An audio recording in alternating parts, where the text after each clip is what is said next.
Assalamu alaikum. Wa alaikum salam. We made it to episode 12. We did not get assassinated by the Okay, this time, bleep it. Well, go on in that. What are you saying, boss? How you doing? I'm good. How was your week? It was actually I'm waiting for 2 words. relaxing. Okay. Really relaxing. AKA not riveting. AKA nothing has gone. Yeah, okay. Nothing will have gone. No, I had to drop this segment. We had to drop this question. Can't start it with it. Maybe that's the end of it.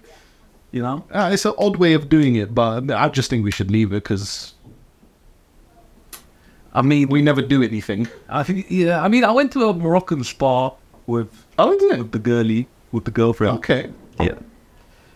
Pretty nice. Elaborate, bro. So just Give the people some content. there's a bar in Baker Street, like a Moroccan spa, Moroccan Turkish spa situation, Okay, well, what's it? It's like a Valentine's Gami Ramadi.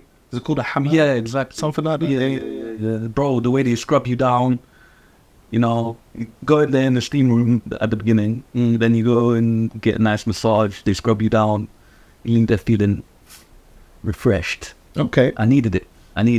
Okay. Is it a recommendation thing? Would you recommend it? Recommend it, yeah. Okay. Yes. I might check it. Groupon, you can get money off the thing.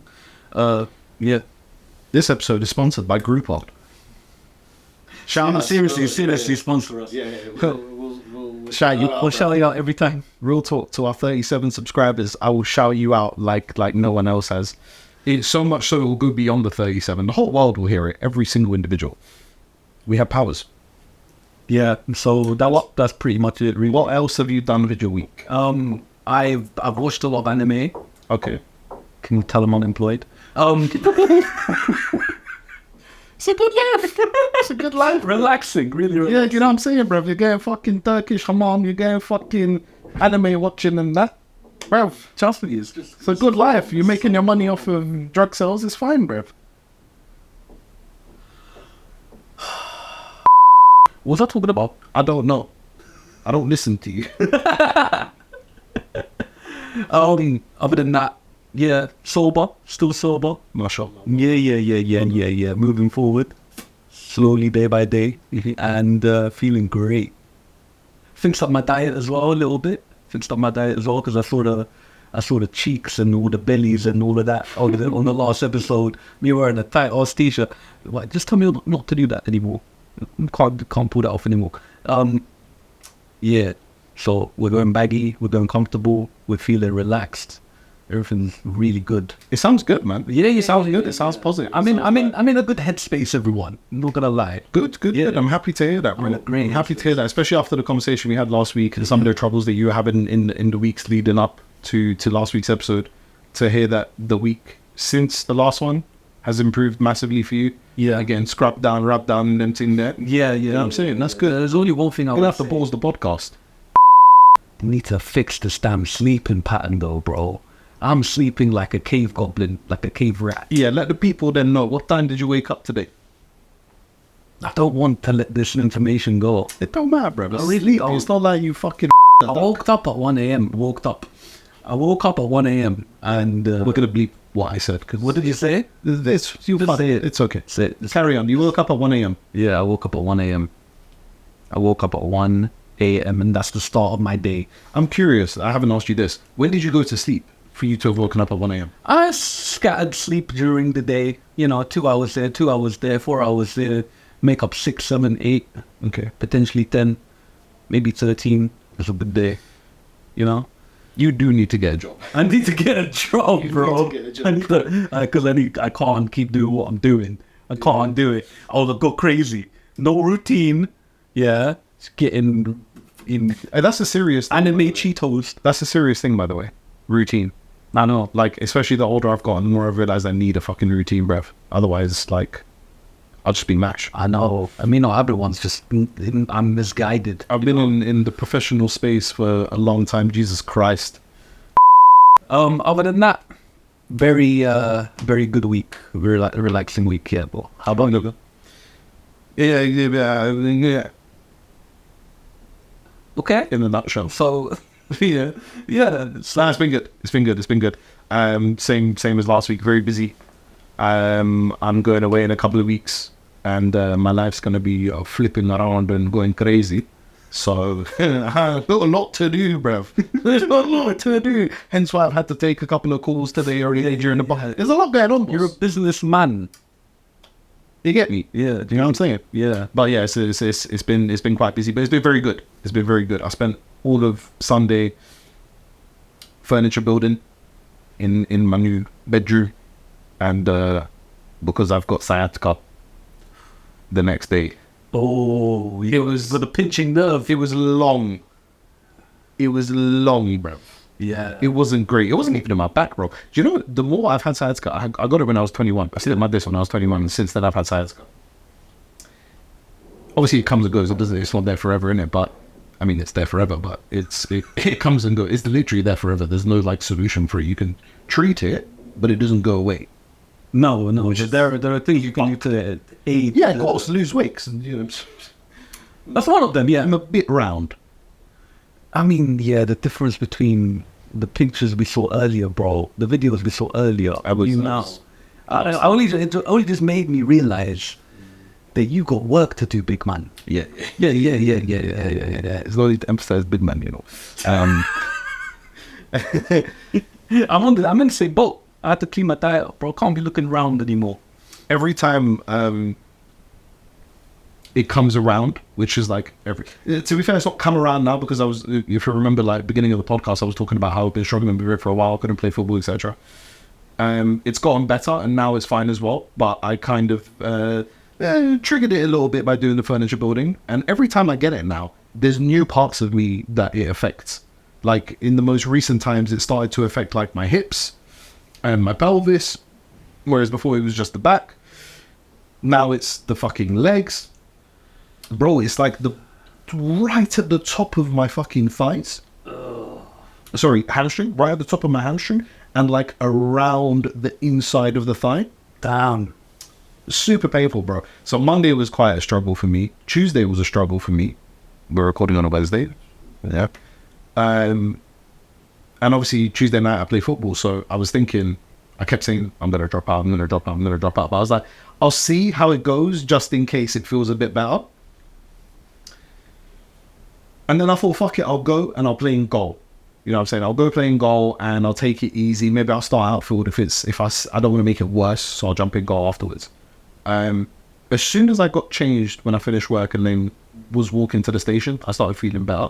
By the time I was on the train, I felt fine, bro.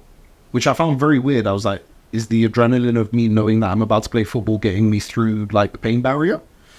And then I went and I had probably my strongest performance in weeks. I ran more than I have in weeks. Like, it was very strange. Crazy what the brain can do, innit? Because you're obviously not feeling that well, but you got yourself in that position where you're on the way there. Like, you're triggering that response in your brain that's so used to that. Very feeling. subconsciously, I think. Yes, I think that's the case. And your brain just subconsciously goes into that kind of mode where you just start feeling it.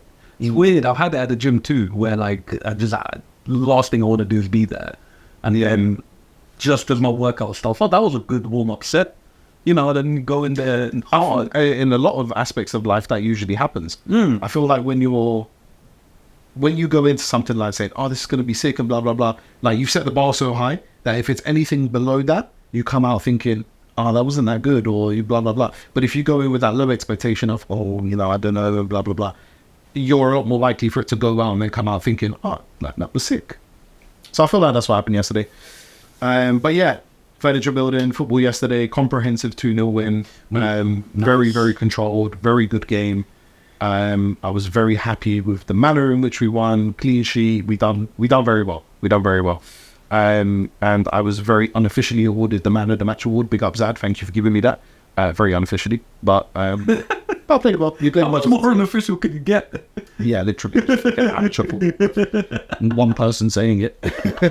But no, as a team we played very well and we won, and I was very happy about that. Very good. Clean sheet at that level as well, you know. That means you regulated, you conducted, you did everything. We done well. Listen, Kasim's a cheat code. I've said this loads of times. Is it still just pop it in behind and wait for him to run onto it? No, Kasim's been a different player for years now. Oh, swear. A very different player. He's more a Wan-Bissaka now.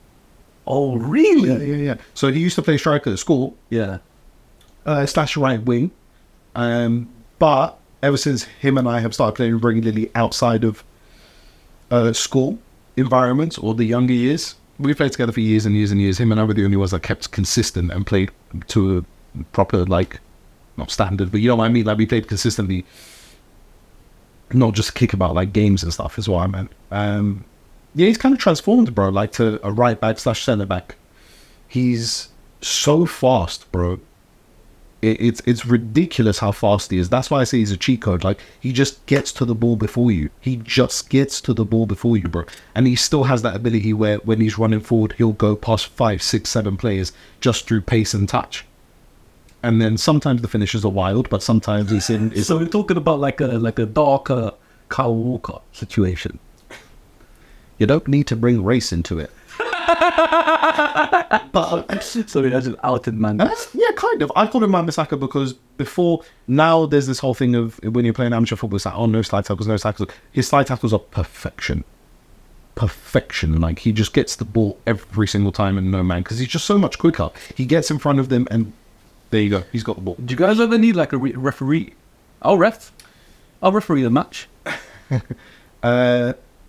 Sure. Come along. I've got a keen eye. You know? Yeah. Come through, brother. Come through. Come through. All right, say no more. I'm the official referee of this new thing. Yeah. Okay. I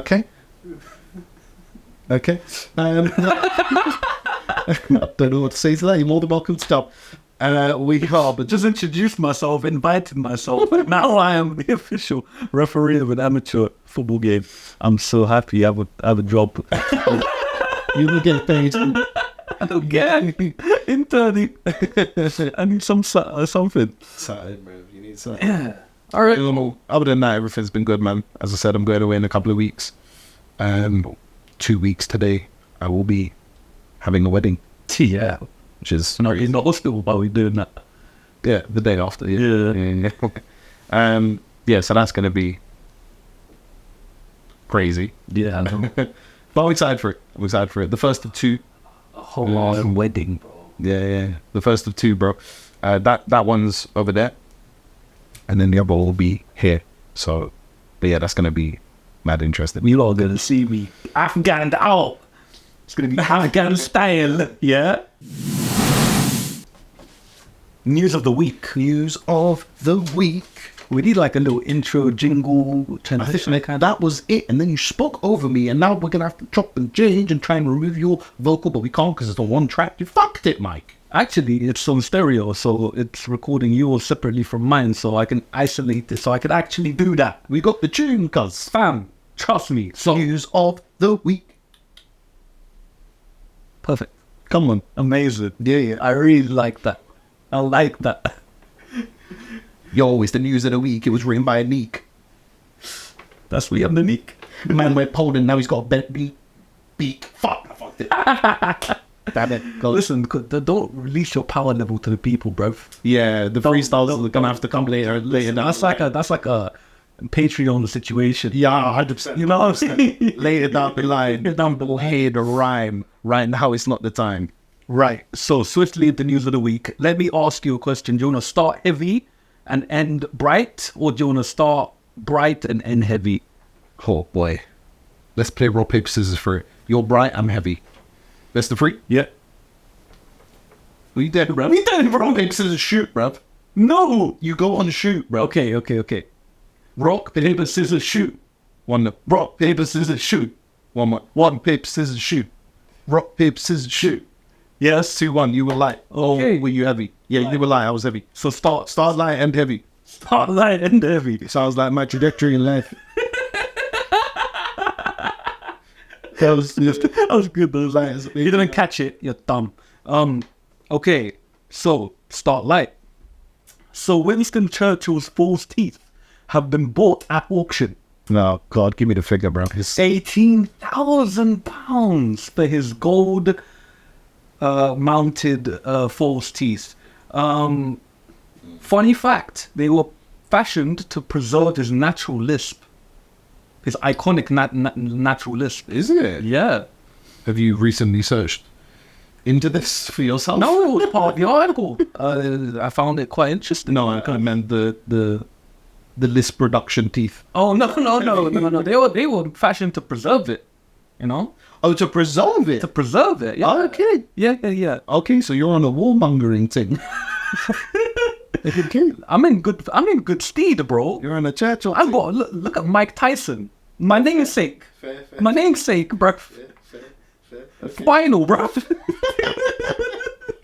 But yeah, babies. apparently he was wearing them when he gave like some of the most powerful speeches he ever gave and stuff. So I guess that's why they racked up. We will something on the beaches.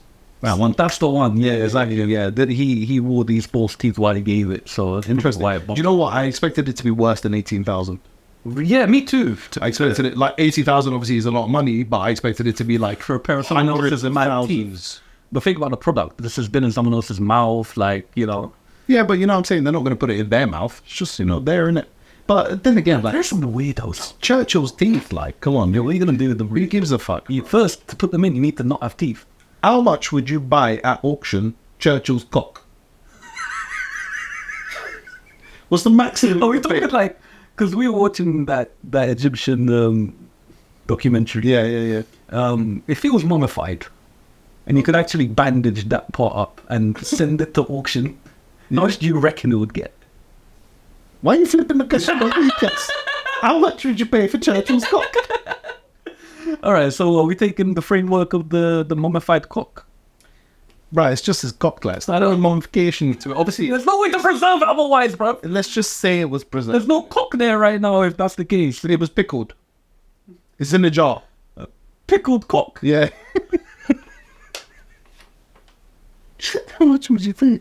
How much would you pay for Winston's pickled cock?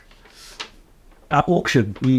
What's the max, like, walk away price? I think I'd give a good £300. Okay. Just I cause feel like you're going to get outbid. there's a return on investment situation here, yeah. But I've only got that much to my name right now. It's unemployment revenue. Thief, that is fear. So yeah, that's a funny one to start with. Interesting. I swear you can auction off anything, bruv. You can auction off. If Mandem had some sort of relevance in history, you can auction off anything, bruv. Yeah, even people. Yeah, bro, I swear, on my life I've heard this, yeah? People's, like, toenails have been sold. Yeah. I swear to God, bro, like, do you know how nuts that is? And one day people are going to try and buy, like, my chest hair or something. I mean, I think that's going to be a big seller. When the OnlyFans started, Oh, God. you know? Marfor. Yeah. Oh, bro, there's a woman on Twitch that sold her farts in jars. Dignify DignifiedAI.net. Yeah, come on, bro. Sort it out, man. Right. So, Get rid of fucking whore bag. We may have your calls. Oh, goodness, yeah, we probably did. My phone has rang multiple times this episode. it's absolutely fine. It's just, well, it's annoying me. It's great for the momentum of the show, though. I think. Yeah. Allow it, bro. Yeah. Allow it. Oh, We're gonna have to have our production. that reminds me, just very quickly, yeah? First story finished, Winston's Teeth. Yeah. yeah, 18k. Mike would purchase his cock for £300. Before we move on to the next news story, pardon me, I'd like to do a public service announcement. I have an apology to make. This morning, I was late by 2.5 hours, I think. Yep, nearly. And Mike had to wait for me. And Mike, I'm sorry, I wanted to put it on a public platform for you so that you felt the true... Clearly don't give a shit. So you felt the true, like... This is heartfelt. This is lovely. You know what I'm saying? Awesome, you know? The true sort of apology, I feel it. apologetic nature. I can feel how your nature is really apologetic right now. I apologize for making you wait. Thank you. I appreciate that. That's okay. That sounded genuine, actually. Well, no, yeah, sorry, well, I made you wait. Thank you. Yeah. I mean, you know, the apology means everything, innit? Bro, That's what the matters. let me tell you I something. wasn't actually waiting like that. No, I know, no. I was going to say... Playing games and that. Yeah, I know. I was going to say, bro, like, life on the unemployment line is really busy. So... I'm I'm not even cussing it. I'm not even marking it like that. Don't worry, cuz you'll be back on the horse. I'll be back on a horse with you, rodeo, and I'm gonna lie, I kind of like it, the relaxation. It's good. I know It's good, so bro. Good. You just can't. Do you know what? This is what I was going to say earlier. The routine thing, bro. Yeah. You see, 2020, March, was the beginning of the best time of my life. I lost all routine. But those 3 months of COVID and lockdown and furlough, 80% of my salary to chill at yard. Bro, this is when I became fat. Like I went from chub to fat. Actually, that's a lie because I didn't go fat and then I started going gym a little bit. But anyway, I would go sleep at 6 a.m, bruv. I was having chicken cottage at 2 a.m. every night, bruv. That sounds good. It was good, man. It was good. I used to get just a fillet burger and 3 wings. That's it. That's it. And just 2 a.m. I'd be watching Money Heist. What, like Uber Eats? And then, yeah, Uber Eats, bro. Really? Yeah, bro. I munched out while I'm watching Money Heist. I can understand. After that, play a bit of FIFA, go bed at 6, 7 a.m. Wake up, go walk in the sunshine all day long. Hey, Boris, are you hearing that, cuz? We've got 1 2 hours. Are you stupid? I spent all day out. Bring back the virus. I had a match. Yeah, dude. I had a mad tan, bruv. I was loving life, bruv. Anyway, on to the next story. So segue. Okay, so we were wrong about why bugs are attracted to light. So I want to ask you a question. Why do you think bugs are attracted to light? If you had to hypothesize. Well, it's the same way in which some people are attracted to I don't know. Okay. I can give you some of the previous reasons why. I was going to say because I don't know. Light sources can get hot, right? Yes. And if I was to touch that light behind you, I'm sure it will hurt me. It'll be a little hotter than... It'll be hot, bro. Yeah. Might give me a little burn in that. Maybe. And you see how some gal just can't get away from their toxic relationships, their abusive relationships. I feel like flies are like that. They're like, oh, look at this source of light. So it's giving me so much in that. Mm-hmm. And then it goes and it stings them and, they got 1 wing less afterwards. They have to go back. It's mad. I'm right there with bro. Then they have to go back to the motherland. You look get an artificial wing to replace it. And then they bro, do you know how many artificial wings they got? Like capitalism to me, bro. Yeah, it's nuts. Selling the answer to the question. It's nuts. This is the lowest IQ podcast we've ever done. No, it's not. It's fine. Oh, for goodness sake. Anyway, listen, it happened at a good time because, we chat, we spoke shit. We done the first story, and now we just come back in at the second story, guys. Second. Oh, so you wanna? Okay. That's what we're doing. Okay. Second one, we were wrong about why bugs are attracted to light. We had already started. Yeah, we had already started. Okay, so we'll just continue with that. So you mentioned heat actually before you went on your tyrannical rant about motherland. I don't know. Okay. Artificial was actually one of the lines of thinking, but it was disproved when they used LED lights that the bugs couldn't possibly detect that kind of change of temperature. Really? So that got disproved. Another one was a response to moonlight for navigational purposes, like an innate kind of response. That's been disproved as well. GPS thing. They also thought that it was artificial light mistaken for streaks of light coming through foliage. So if you're in the jungle and you see the streaks of light coming in between branches and the leaves and they thought that it was like a response to that, and they thought it was the sun. No, that was disproved as well. Funnily enough, I'm gonna tell you the truth now. Okay. It's not attractive at all. All of these things that we were talking about was kind of an attraction instinct. Yeah. It's not like that. The bugs are actually trying to fly completely straight. They think that they're flying straight the whole time. The thing is, what they did was they got 1 light bulb and they got a very, very super slow motion camera and they tracked each bug on their trajectory. Because that's the thing about it going around the lamp. It's just random. It doesn't make any sense. That's why this was such a huge question. Yeah. Why people were trying to answer it for so long. So the truth is, it's actually a dorsal light response, which is an innate response, nature versus nurture. It's the nature side. You don't need to define. They're trying to keep their. Sorry, no, hold on. Do you think I'm stupid or something? They're trying to keep their. Answer the question, bro. Do you think I'm just explaining it to the people. To define innate to me, cuz. For the people at home that don't know what innate means. You suggesting our listeners are stupid? Oh, it's 15. It's not our audience. That is. Hopefully. We ain't done that analytics. We don't have enough views for analytics. Anyway, I'm going to get to it. So they're trying to keep that back to the sun. There's a dorsal light response whenever the sun hits them with light, right? So they're trying to keep their back to it. So that creates like an axis shift. So let's say if you're trying to go straight, it puts you off like that. And that means, in essence, that you're trapped around the lamp now. Because you're just going to keep flying like that.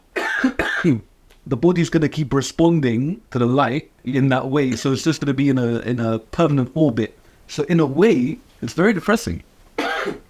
Apologies for the coughing. I think I'm coming down with a cold, but that is quite interesting. Yeah. That is quite interesting because of all of the other reasons that we had thought it was. Yeah. And just being told it's a lie. It's a lie. They You know what the takeaway from this is?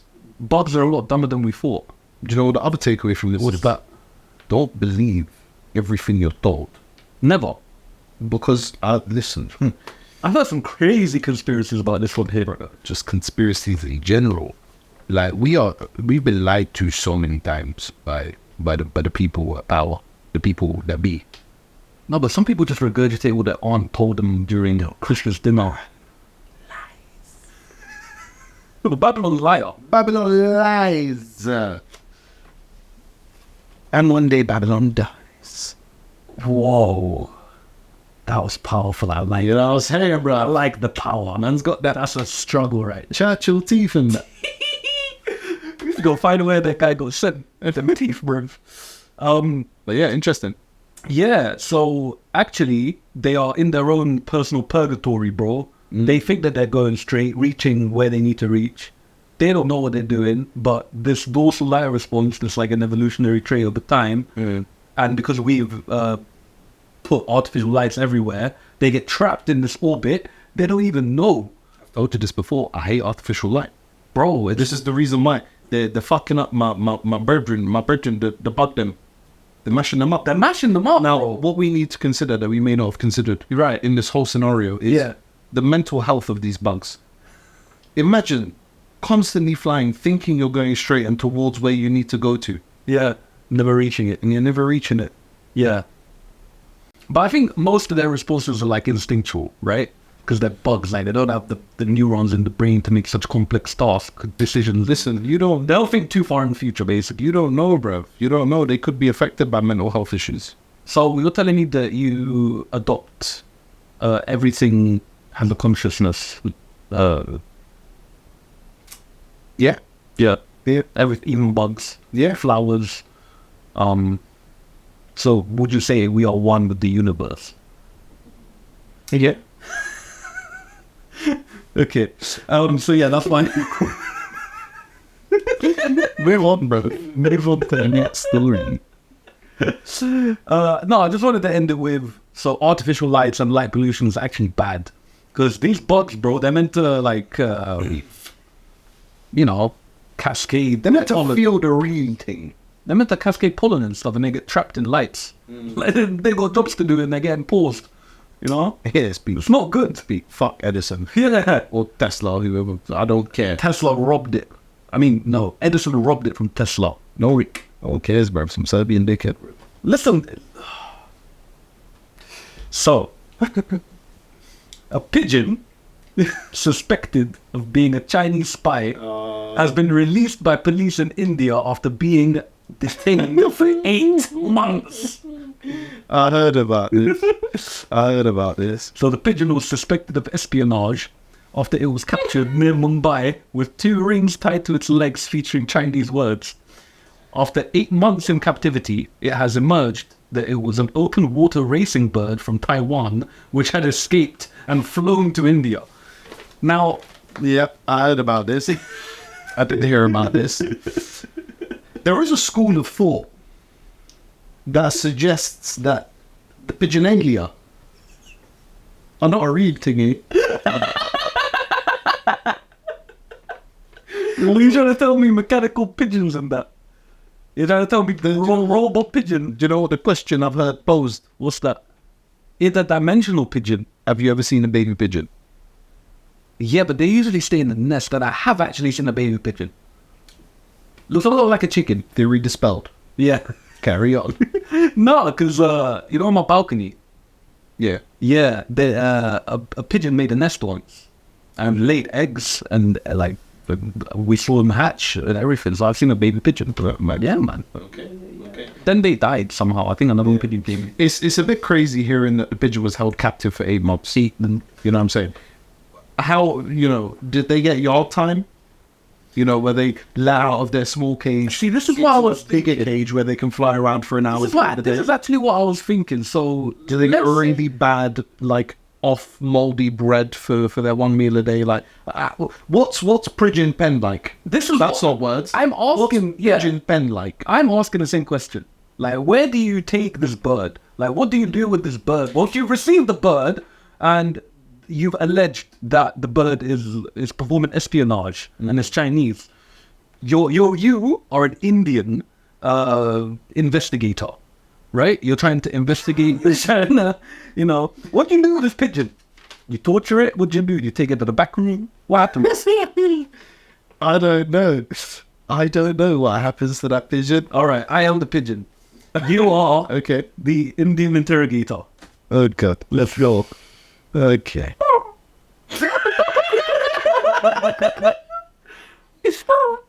Okay. You're some retarded pigeon, cuz.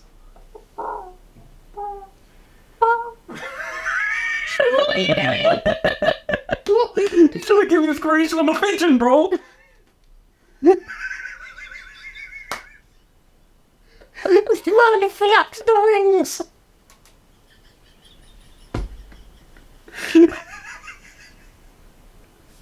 Oh, Christ! I'm crying! Good things about this. The detention of the pigeon. Yeah. Let's get back to that. This is a bit crazy. I know. 8 months. You had to keep it detained 8 months to figure out the origins of the pigeon, and I would understand because you see some kind of Taiwanese lettering. I was just gonna say, did Taiwan not reach out? I don't know. It's an open. I couldn't even believe it when I read it. Did Taiwan not reach out to India and try and say, listen? I don't think the open water racing bird scene is legal in Taiwan, is it? Are you allowed to have open water racing birds? I can understand why it escaped, right? So it was a pub race, and that's a question I don't think I've ever heard in my life. But what? Which one? Is the open water bird racing scene illegal in Taiwan? Is the craziest question I've ever heard asked in my entire life. I've lived nearly 30 years. I've never heard anything like that. I don't know what's going on. It's unique, isn't it? Yeah, it's crazy. It's crazy. So yeah, what do you want to say to our pigeon in arms? Because we used to be pigeon gang back in the day. Yeah, we did. Yeah. Listen, hold it down, boss. Hold it down. Like, you were there for 8 months. Obviously, you managed to hold it down. Go back Taiwan, bro. You bus case. No, he actually got transported back and released. Yeah. Not, and I didn't get transported. He's back. probably tired by now. Like, he was there for 8 months. You know what I'm saying? He got let out of this small cage, allowed to fly in the bigger cage for an hour a day. Keep him on. He's probably sick of it. You know what I'm saying? Like, Madras, his shits would have been, you know what I'm saying? Like, the ones you find on your car, it wouldn't have been that, bro. It would have been runny, cuz. It would have been like a stream of rain coming out of his anus. So, I feel like Donnie had a tough time. It's you know what I'm saying? And I'm sure, like, they can relate. I don't know what I'm talking about, but speak for the pigeon. Free my bird, innit? Can we just actually talk about this properly now? Let me tell you something. How does one talk about this properly? Somebody actually Gonna get hurt real bad. Somebody actually gonna get hurt. Bro, somebody detained a pigeon. A police force have detained a pigeon for 8 months. Yeah. On the assumption that it's a Chinese spy. Why did it take 8 months? Bro, can we, they might, this police force that they've got over there, the IQ points must be kind of low. Yeah, surely all you have to do is just get the scalpel, Poke. Carve open the pigeon. Yeah, I mean, no, save the pigeon's life. Don't do that. It's a pigeon, man. No one cares, bro. There's a veteran, the veterinarian in the room, and You did do it. You did get it right. I tried to, yeah. So bring Ryan Giggs into the room. Okay. I don't know, veteran. I don't know what I'm talking about. This has spun me. Listen, I don't know why it took you, man, 8 months. Yeah. You know what I'm saying? Your racist prime minister needs to put more of his funds into your police force rather than racism. Yeah. And you need to pay your farmers, you fucking pricks. Free Islamic Indians. But yeah, crazy. 8 months, you know. Man served half time. What are you doing? What are you doing? What? What are you doing? Nothing. So, a parenting advice YouTuber and influencer has been jailed for child abuse. Oh, I think I saw this as well. Oh, did I? I don't know. Go on, tell me. So her name is Ruby Frank. She's a mother of 6 from Utah, and she admitted to 4 counts of aggravated child abuse. She is facing up to 30 years in prison after physically and emotionally abusing these children. She convinced her 2 youngest that they were evil, possessed, and needed to repent by being punished. And she kicked her son while wearing boots, held his head underwater, etc. is what I've got written here. So, yes, Ruby Frank, one of the scummiest lowlights I've ever heard of, personally. That's disgusting. There you go. You're a parenting advice YouTuber and influencer, and you're abusing children in the back. Like, wow. To be frank, Ruby Frank, 30 years is not enough. No, in Your own children as well. your own children. Like, I mean, come on, it's not acceptable anywhere, but your own kids, bruv. She's obviously got some shit going on definitely, in her head. definitely. Because for you to turn around and say, oh, you need repentance and the only way to repent is punishment, like, Imagine that kind of emotional fuckery. you've got some, she's got issues. Yeah. She's implementing those issues onto the children. So that's a bit fucked. Yeah, she needs to be locked away for her own safety and for the safety of her children. Yes, yes. Because she's clearly fucked in the head. But yeah, that's mental, man. I can't. It's also the irony of what she does. I know. That's what hurts a lot. Like, you have been giving advice to people. Yeah. How dare Have you seen any of her stuff? No. Is her advice of that nature? Surely is. I haven't done that research into the story, but I assume that she's perfectly good on video, right? Yeah. She's probably statuesque mother on video. Here's the thing: most people outwardly are that. Yeah. They're, you know what I'm saying, like serial killers. Some of them tend to be charming and whatnot. Like they say that about Ted Bundy. Yeah, you're charming, very personable. Psychopaths, bro. That's what they are. They're very good at playing with 100 minds. So she's definitely on this psychopath. It's why I come across as quite nice, but Yeah. the bodies are piling up and I don't know what to do with them anymore. Oh, don't worry. I can talk to the guy. You know, I mentioned last week how. Yeah. You just talk to him. Yeah. Get it sorted. Yeah. Yeah. Little removal service. Yeah. Acid and that. There's 3 different ways. Okay. Yeah. Got it. So the first one is the hydrochloric acid. Yeah. Yeah, in the vat.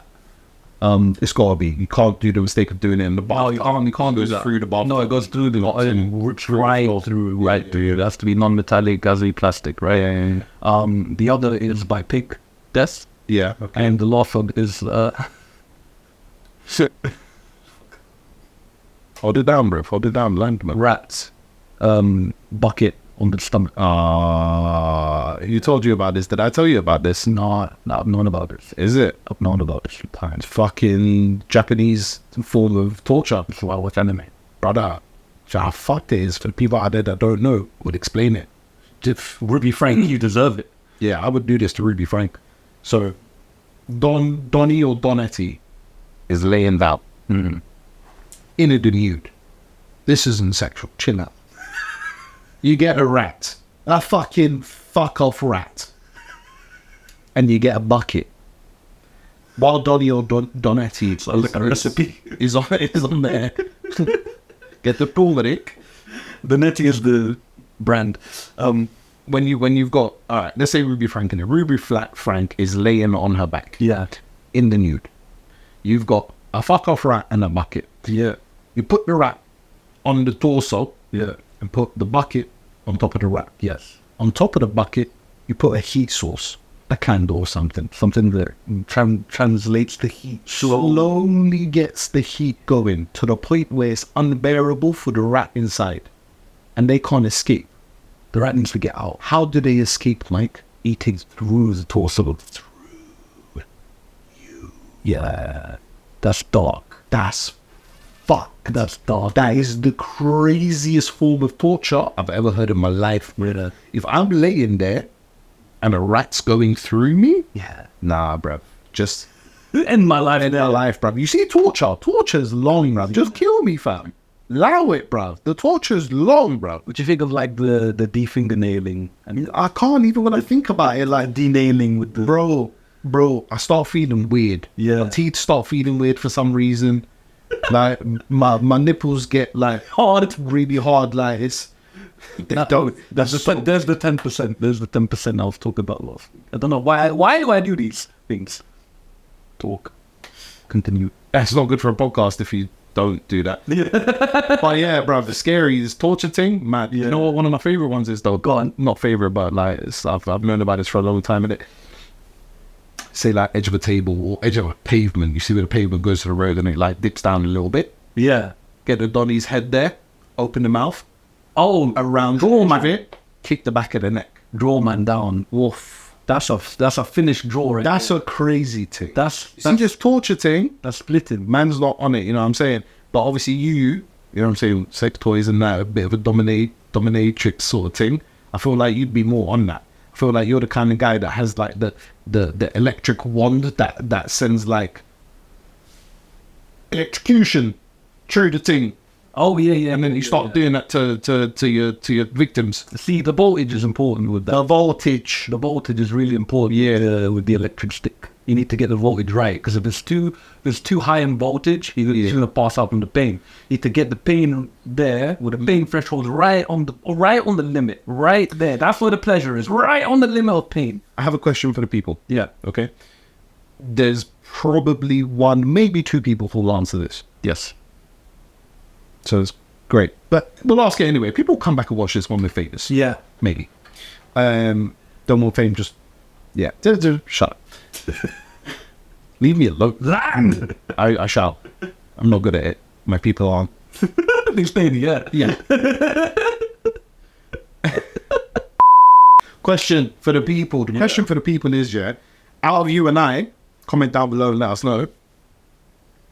We're 12 episodes in. Yeah. You know what I'm saying? People might have a bit of an understanding of us. Who's the more fuck? Who's the more likely? Do you know what I'm saying? Who's the more likely to have a fritzel thing? You know what I'm saying? But, Bro, listen, just calm let down. me land, bruv. Let me land. Who's more dungeonous? Who's more sex chamberish? Who's more psychotic? Who's more murderous? Let us know. Ruby Frank, does she deserve the electric chair? What kind of torture would you give her? The electric chair. I don't know, man. I feel like I've always had this weird like opinion when it comes to the death penalty, where I don't know if somebody who like I had this conversation recently with two people actually. This particular person was telling me how her friend had left the country that they both are from to go to America. The day that she had left to go to America, two people broke into the family house and killed the entire family.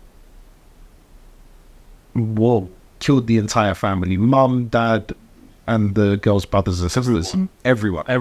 The only reason she's still alive is because that same day she traveled to America. Otherwise she would have been gone as well. That must be so depressing. Crazy, innit? So she told me the story and I was like, mental. We were talking about a lot of other things of similar nature. And then the question of like responsiveness to that kind of behavior came up. And it's like, how do you respond to that? Like, at what point? And you know, we'll bleep his name, Donny, who was in the army and that. he was talking about how, oh yeah, he's like, he would be fine, like necking, man, like it's not a problem, I'll kill people, blah blah blah, whatever. And my response was, and it always kind of has been, is like, I don't know if I can justify somebody murdering somebody by then murdering them, because does that just not make me as bad as them? But obviously there's nuance and circumstances, and it's like, oh, if somebody that close to you done, you know, if they done it to somebody that close to you, how's your response? Do you know what I mean? And he said to me, and he's known me for now maybe, I don't know, nearly a year. He's known me for nearly a year, right? And he said, I don't see you doing that. And I said, kind of, like, I don't have the heart to like end somebody's life. But I feel like when it's somebody real close, I might. Like, I feel right now, if somebody was to look at my wife the wrong way, it might be a situation. Do you know what I mean? Like, on the side. I think it might be a situation. Or my family, that I remember, my brother once had a particular situation which riled me up, and I was like, I'm going to kill somebody. So I feel like you never know when you're in this situation. So when it comes to Ruby Frank, I still don't know how I feel about the eye for an eye situation. Yeah. But definitely it's true. prison. Definitely 100%. That's going to be worse as well. And in prison, I mean, I don't know what it's like in female prisons. You know what I'm saying? Can get bad at it. But in a male prison, from at least what I've heard, if any of your thing has to do with rape or child abuse, oh, you're finished. You're finished, bro. You're finished. Your time is numbered. You know what I'm saying? Your days on this earth are numbered. I feel like for Ruby, hold it down and don't let anyone know why you're there. The penitentiary is going to be worse than death. It's so bad. I definitely agree with penitentiary. I like the sound of 30 years. I had a bit of a concern that it might be less than that, because I'm up to 30. It's not going to be 30. It's up to 30. Yeah, no, bro, they're not going to. No. So she's not charged or anything yet? No, I don't think so. I think. Yeah. So it's going to be up to 30 years. But you know when they say up to, like, it's not murder, right? So it's not like 25 to life. I say throw her in and, you know, lock her in and throw away the key, man. Why would you ever do that to a kid? You know what I'm saying? Like I said, she's got mental issues, so it could be that she needs to end up in a hospital, a prison hospital. Straight jacket, you know what I'm saying? As opposed to, not necessarily straight jacket, but, you know, some of these people actually need help, bro. Some of these people actually need help. Yeah, they're dedication. They're fucked. They're tapped. But that doesn't mean they shouldn't be helped.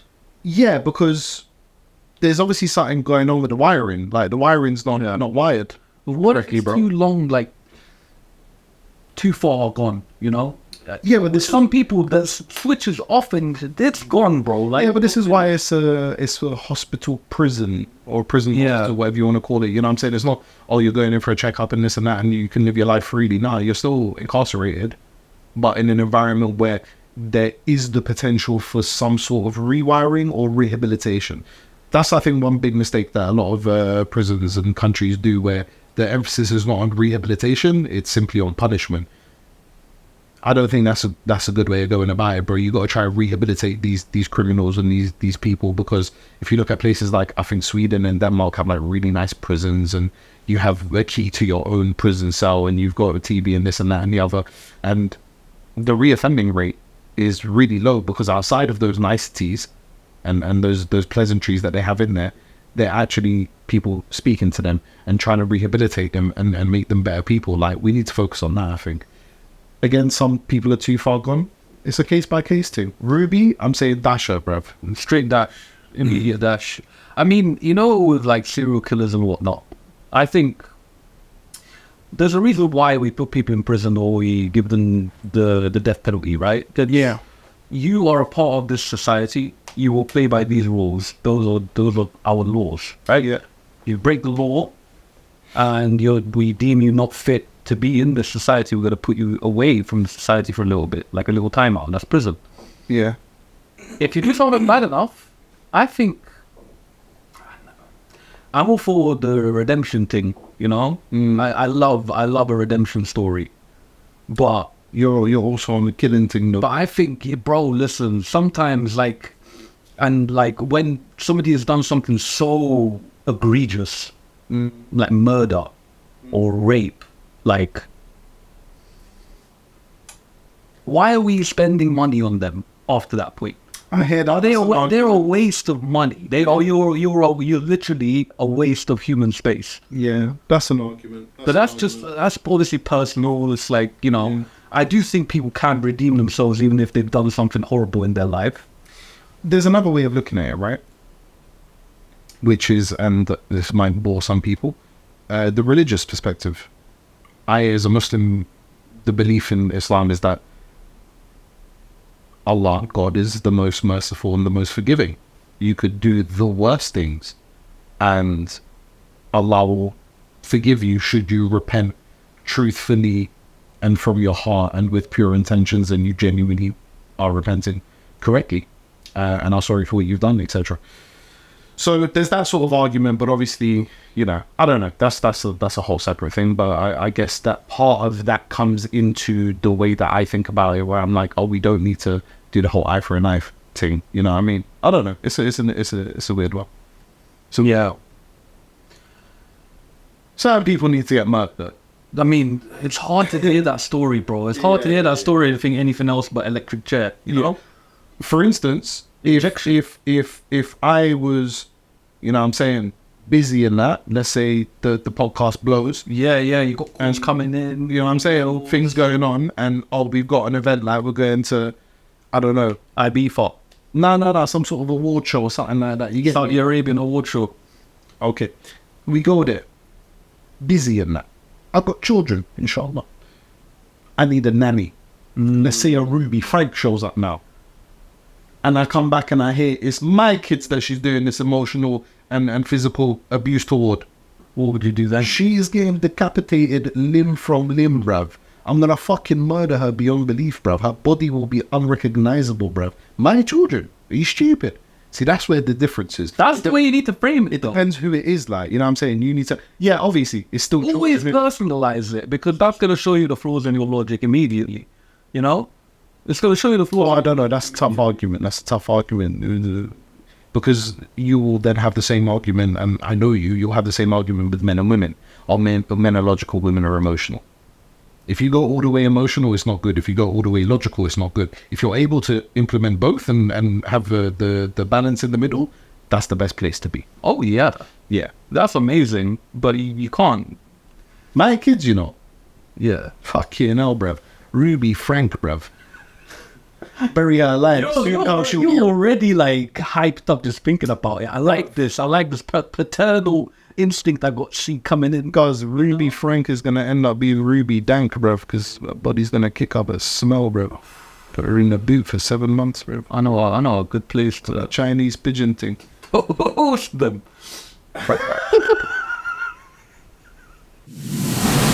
Interesting news of the week. I appreciate that. There we go. Very good. I know you have some segments for me, some questions. I have some questions for you. And this one is a fairly new one which came up to me today. There is a particular song which I absolutely love, bro. I love this song. And I realized today listening to it, I've listened to it a lot. I love it. It's a great song. But today listening to it, I realized how impactful those lyrics, these specific lyrics, were on my life and on me. And it got me wondering, what are some lyrics that have had a mad impact on you and have been mad impactful on you? Because you and I both love music. I'll tell you the song. It's Iris by Goo Goo Dolls. Banger. And that chorus, bro. And I don't want to... That's the one, right? And I don't want the world to see it. Because I don't think that they understand. Yeah. Whenever everything's made to be broken, I just want you to know who I am. Yeah. You see that 4-bar there? Lovely. A Goo Goo Doll, bruv. Come on. That 4-bar there. Gaga, bro. That 4-bar there, bro. Wait. Is nuts. That had such an impact on me, and it was in a period of my life where it had a mad impact on me, bro. Had a mad impact on me. There's a certain scenario that happened which derailed my life for 2 years. And I think I know you know what I'm referring to. I know. Yeah. So Hold on. I'm getting tired of this now. Yeah, those 4 bars, yeah. brother. I know. They hit my soul.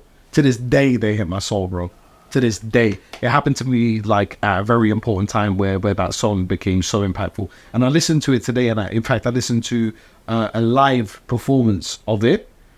And the passion and the energy and the way the crowd was singing it back, I was like, rah, like these people, from what I saw, have that same feeling to this song that I do. And I just reflected on how impactful those lyrics were on me. And it made me wonder, what lyrics have impacted you? Because for me, that's like up there with David Louise, Absolutely Foul, and do you know what I mean? Like, Unread. Action Man Gonna Rise Up Machine. Yeah, just listen. It's up there with that.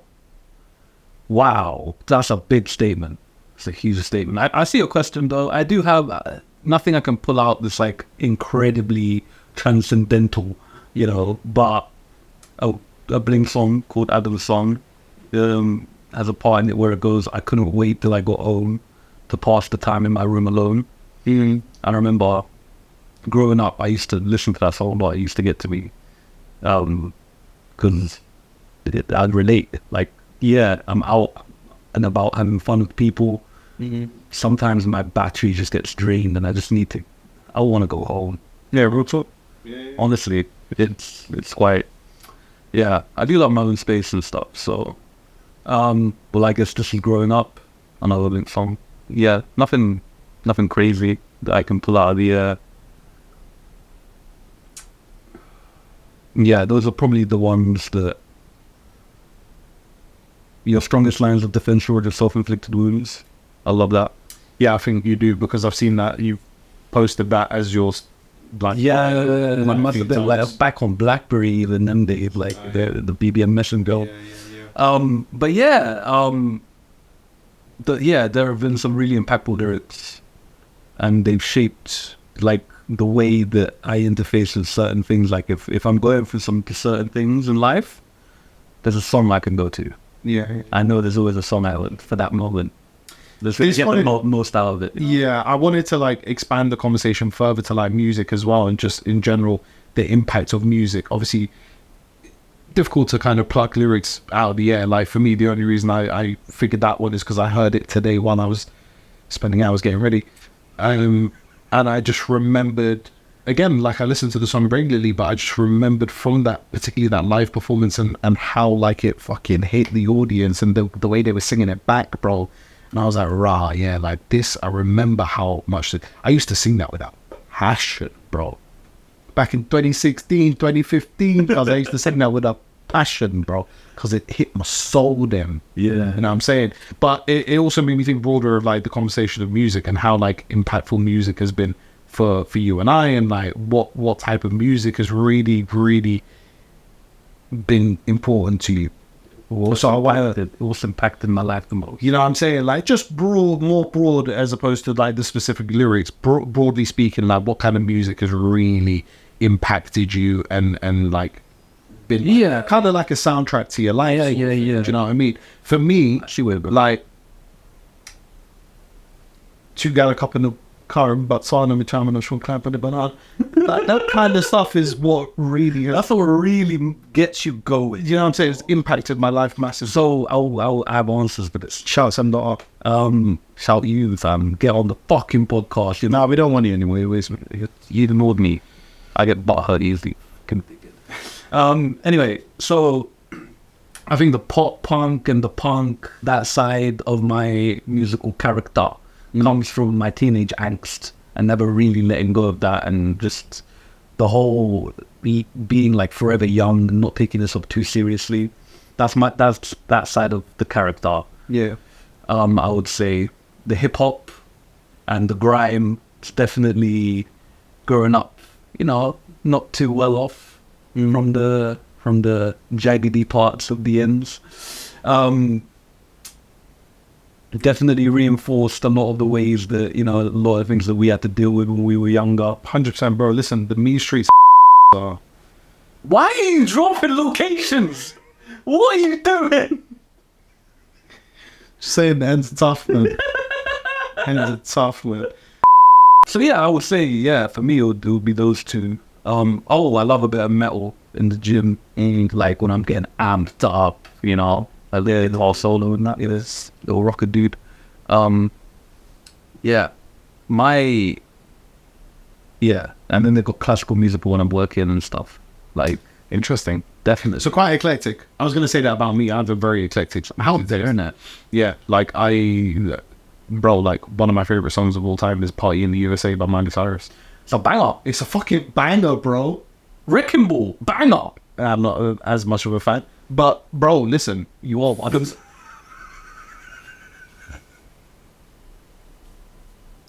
of course I am, bro. Sorry. Of course I am. Oh, the Lord. Because I got fucking massive bullets, bro. But they're snapping when I got your fucking... Yeah, sorry about that. Party in the USA, absolute banger, bro. Absolute banger. But then, do you know what I'm saying? Like, then I'll listen to fucking Take It in Blood by Nas and Mobb Deep, and that's just incredible, bro. Yeah. So, do you know what I mean? But yeah, music taste is eclectic. Hip hop for me, I think, was definitely the most impactful music in my life, hands down. Like, as a genre of music, hands down the most impactful. That, you know what I'm saying? Like, Romesh Ranganathan, do you know him? Yes. Comedian, Yeah. yeah, sick guy, big up you. He's got a podcast, or had a podcast, I don't know if it's still running, called Hip Hop Saved My Life. On my life, hip hop saved my life. Yeah. Real talk. The darkest place I've ever been in my life, the most difficult place I've ever been in my life, hip hop music every single day on big headphones in my ears, on my life, it got me through it, bro. It got me through it, bro. I would have been finished without it. Give me a scene. Give me a situation where that happened. So, something's happened. You whack up your phone. You got your Spotify there. Bro, I was unaware of how badly I was impacted by the scenario I was talking about earlier. The same reason why those Iris lyrics hit me so hard. The preceding couple of years after that, I didn't realize how much I was running away from what I was feeling. I didn't understand that at that point. I was still young. Bro. Yeah, I'm saying I see it. Deep down. Yeah. But every day for at least 2 years, bro. And I'd be back and forth, journeying to and from uni. Yeah. Just headphones in, banging it out, bro. I'd get home, my headphones are still in. I go to the bathroom, my headphones are still in. I was listening all day long, bro. All day long, and it just got me through what I needed to get through. It was massively impactful on me. Amazing. Massively impactful on me. But then I listened to stuff like Red by Daniel Merriweather, and that's one of the best songs. And the lyrics in that are hard as well, bro. Listen. Mad thing. What's the band you brought up the other day when we were with James? So, Keen. Yeah. It's sick, man. Yeah. Not my type of music, but I can see why. You know what I'm saying? So I'm just being honest. I don't. Somewhere Only We Know. Oh, man. Nothing in My Way. Nah, big up Keen, bro. Roy, Robbie, the band, all of them. Oh yeah, they are a bunch of aren't they? Yeah, we talk. Okay. I'm kidding. So wait, back to what you said about hip hop. Yeah. Now this is a bit of a tangent, but have you heard what Drake said about Mos Def? What Mos Def said about Drake? That Mos Def video you sent me is old. It's not new. Oh really? Yeah, it's old. Oh really? I didn't know that Drake said anything about Mos Def. Called him a crackhead. Drake called Mos Def a crackhead. That's what I saw on the. Maybe I'm being fed fake news. I need to check this out because I'm not gonna lie. I ride hard for Yasin. If Drake is calling Mos Def a crackhead, you need to fucking check yourself. you need to check yourself. Yeah, get to learn, bro. Get to learn. Because Bro, my man's teaching hip hop in school. Oh, Drake calls Mos Def a crackhead. Yeah. Okay. Fact check. Okay, I don't know everything. The context. Yeah. Everything. I imagine this came after Mos Def said what he said. I would imagine, right? He feels a bit butthurt. But let me tell you something, Drake. Yeah, this is direct fucking message to you, yeah? You think you're some fucking sick guy, yeah? You fucking record yourself in the mirror stroking your cock, you fucking waste man, bruv. Sort yourself out, you fucking prick. And if you want to know what real hip-hop is, go listen to Mos Def ciphering on the streets of New York, bro. In the streets of Brooklyn. And that's what you call real fucking freestyling. Don't ever try chat to fucking Yasin Bey, bro. She can't least fucking boost. You... I completely agree. And I agree because Mos Def... Can't call Mos Def a crackhead. Mos Def's a goat, bruv. Bro, I watched the introductory class on hip hop that he gave. I think it was at Harvard or wherever it was. Yeah. Bro, it was at Harvard, right? Yeah. Crazy. Absolutely crazy. Oh, bollocks. Also, fucking, you said about this, and it reminded me of my favorite rapper of all time, Nas, his lyrics were studied at Harvard. They were literally studied by the students. Like, you know, people about hip hop rap. You know what I'm saying? Drake can't talk that talk, bro. Listen, if you're bringing it to the academies, yeah, if you're making it academic, yeah, It's a serious thing, man. it's a serious thing. The thing that bro, imagine Drake trying to give a class on hip hop. What's in the... What kind of, you're not getting anything. Yeah. Kind of anything written for him. Listen, don't get me wrong, innit? A lot of his music's sick. Like, Yeah. and even, bro, even most stuff was saying this in the thing, like, it's like, you know what I'm saying? It's not unlikable music. Yeah, but it's just, But what you're doing there is you're interviewing a man who is a very deep thinking, specific kind of man. He's a hip hop head. He's an early hip hop head, bro. Him and Talib, bro.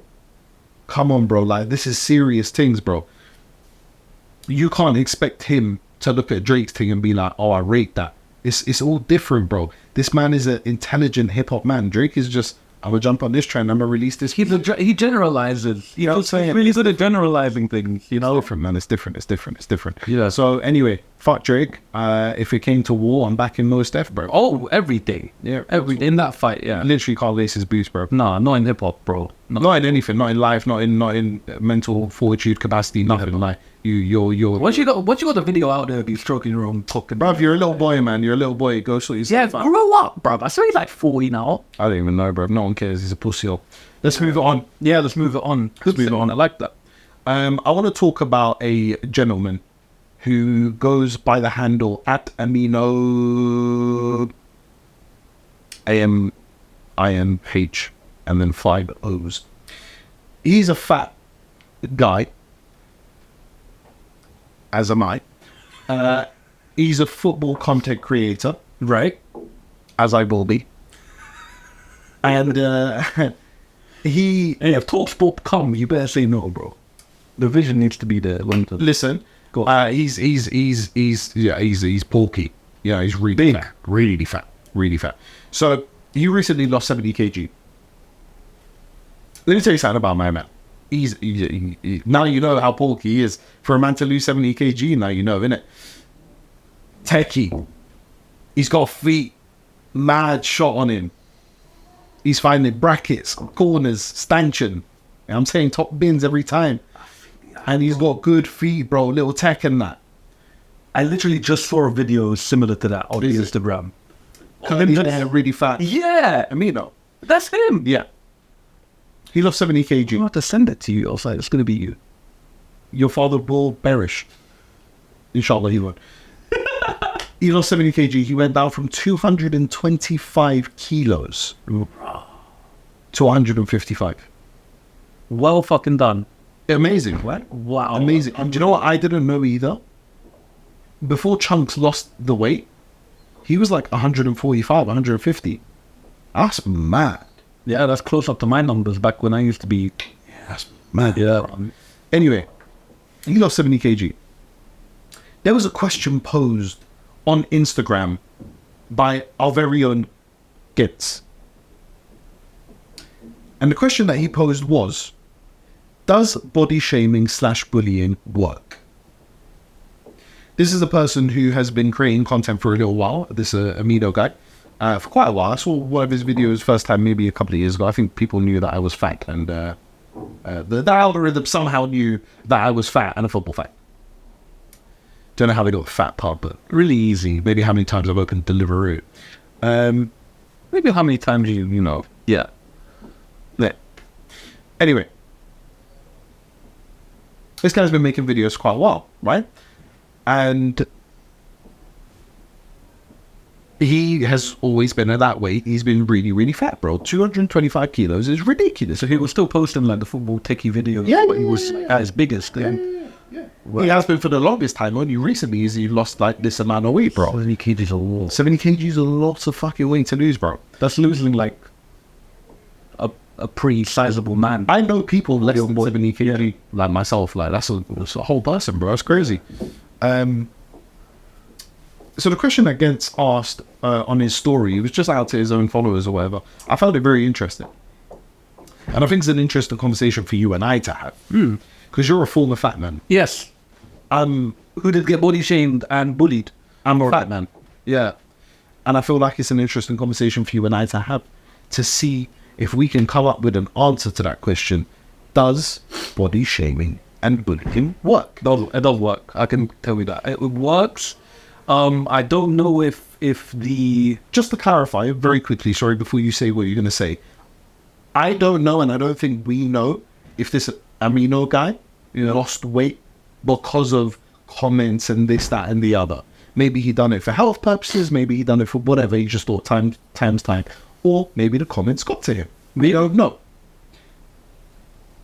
So I just wanted to throw that in there. Go on. So the way I'm going to attack it is like the value taken and given by this thing, which is your weight, right? So if you're being fat shamed for it and bullied about it when you're young, you're not going to be able to process it properly, right? Mm-hmm. So when you're young, you're already trying to fit in as much as you can. So that's a lot of pressure, right? It's a lot of pressure to look a certain way, be a certain way. And I think that kind of bullying, I still deal with it, bro. Like, yeah, I lost the weight and alhamdulillah, I lost the weight, bro. I had to, like, I was in a bad space. The doctor told me, if you continue like this, you will die. Like, there is no way out of this unless you lose the weight. I don't know if it's worth it, because it will get results. Not from everyone. Some people just go further down in that vortex, and then it fuels their need to eat or comfort eat. I don't know if the mental effect it has on you long term, like the low self-esteem, the low self-confidence, low self-worth effects are worth the weight loss. It's very hard to say. Sometimes I thank my bullies for being that way. Cause did you make the changes you made because of course of what people would say? Of course. I knew I had a point to prove. I had a chip on my shoulder. I was going into that gym angry at everyone every day. I was, in my mind, it was literally like, I'm gonna show everyone. I'm gonna show everyone. I'm coming dark. That's what I'm saying. How do you think that affected you at the time and affects you today? Well, at the time, I didn't think I had the tools to process it properly. The way I do now. The way I'm like more in touch with myself now, and I know myself now.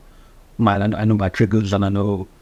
I just know myself now like a lot better. I know if I get bullied or like shamed in any way now, I laugh at it, like, and I make sure to stay completely fucking away from you if I don't like you or we're not on that level. But sometimes you need your boys to come and tell you, yo, you're fat, bruv. You've gotten fat. Like, yeah, but that's not bullying or body shaming. I think that's care. I think. Yeah, I think that's care. If your boys can't you in that sort of manner, then that's care. But when the bullying is like just for the sake of it, it's like, oh, hello, you're fat, like, you know what I'm saying, or body shaming something, oh, look at your tits, you know what I mean? Like, that's a whole different story when it's like just, I don't know, people in your year group, people in your school, whatever. Personally, I knew that it affected you, and I knew that the changes you made were to make a point, to prove your point, essentially.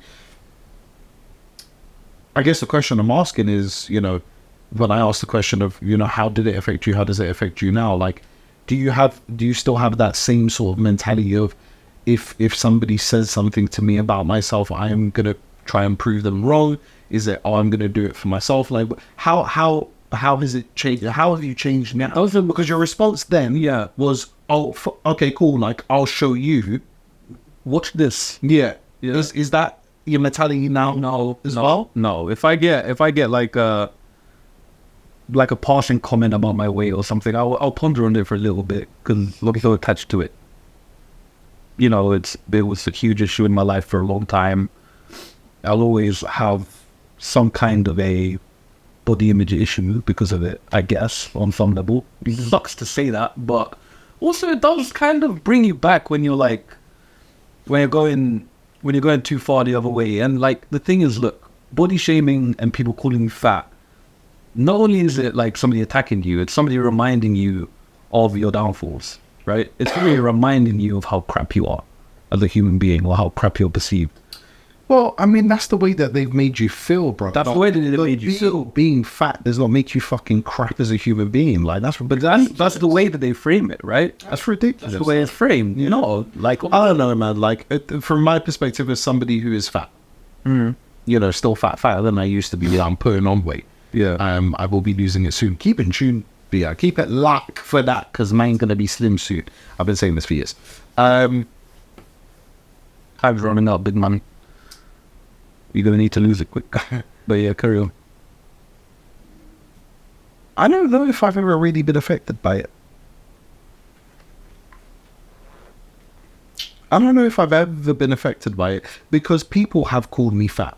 But I've always said this from like young, that when it comes to that kind of thing or whatever, I don't ever feel like I've been bullied, because it was never like, oh, don't say that to me, or me going home and crying about it, or being affected by it, or anything like that. I never really felt affected by it. If Mandem made jokes, I'd laugh about it. Do you know what I mean? And I'd cuss back on something about them. Do you think that was a coping mechanism that was built? Possibly. Like, but the thing is, covering with laughter, or possibly. I think that maybe is a defense mechanism. But the thing with a defense mechanism is, when you get to the ages that we're at now, like you have said, you would treat something of that nature differently now. Yeah. You wouldn't have that response of, oh, I'll show you what I want. No. I still laugh if somebody makes a joke. I still laugh. You know what I'm saying? Like, it's a bit different now, where it's like, okay, there is a line there. Don't take it too far, because we're growing up, and don't, you know, try to start cussing, man. Like, especially if I don't know you. You know what I'm saying? Yeah. But that thing doesn't exist. You know what I'm saying? If somebody knows me well enough and drops a joke, I will laugh, and I will fucking drop a joke back. Like, it's not a thing.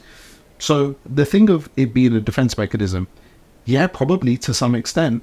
But because I've reached the age now where I understand myself a lot better, I feel like I would know if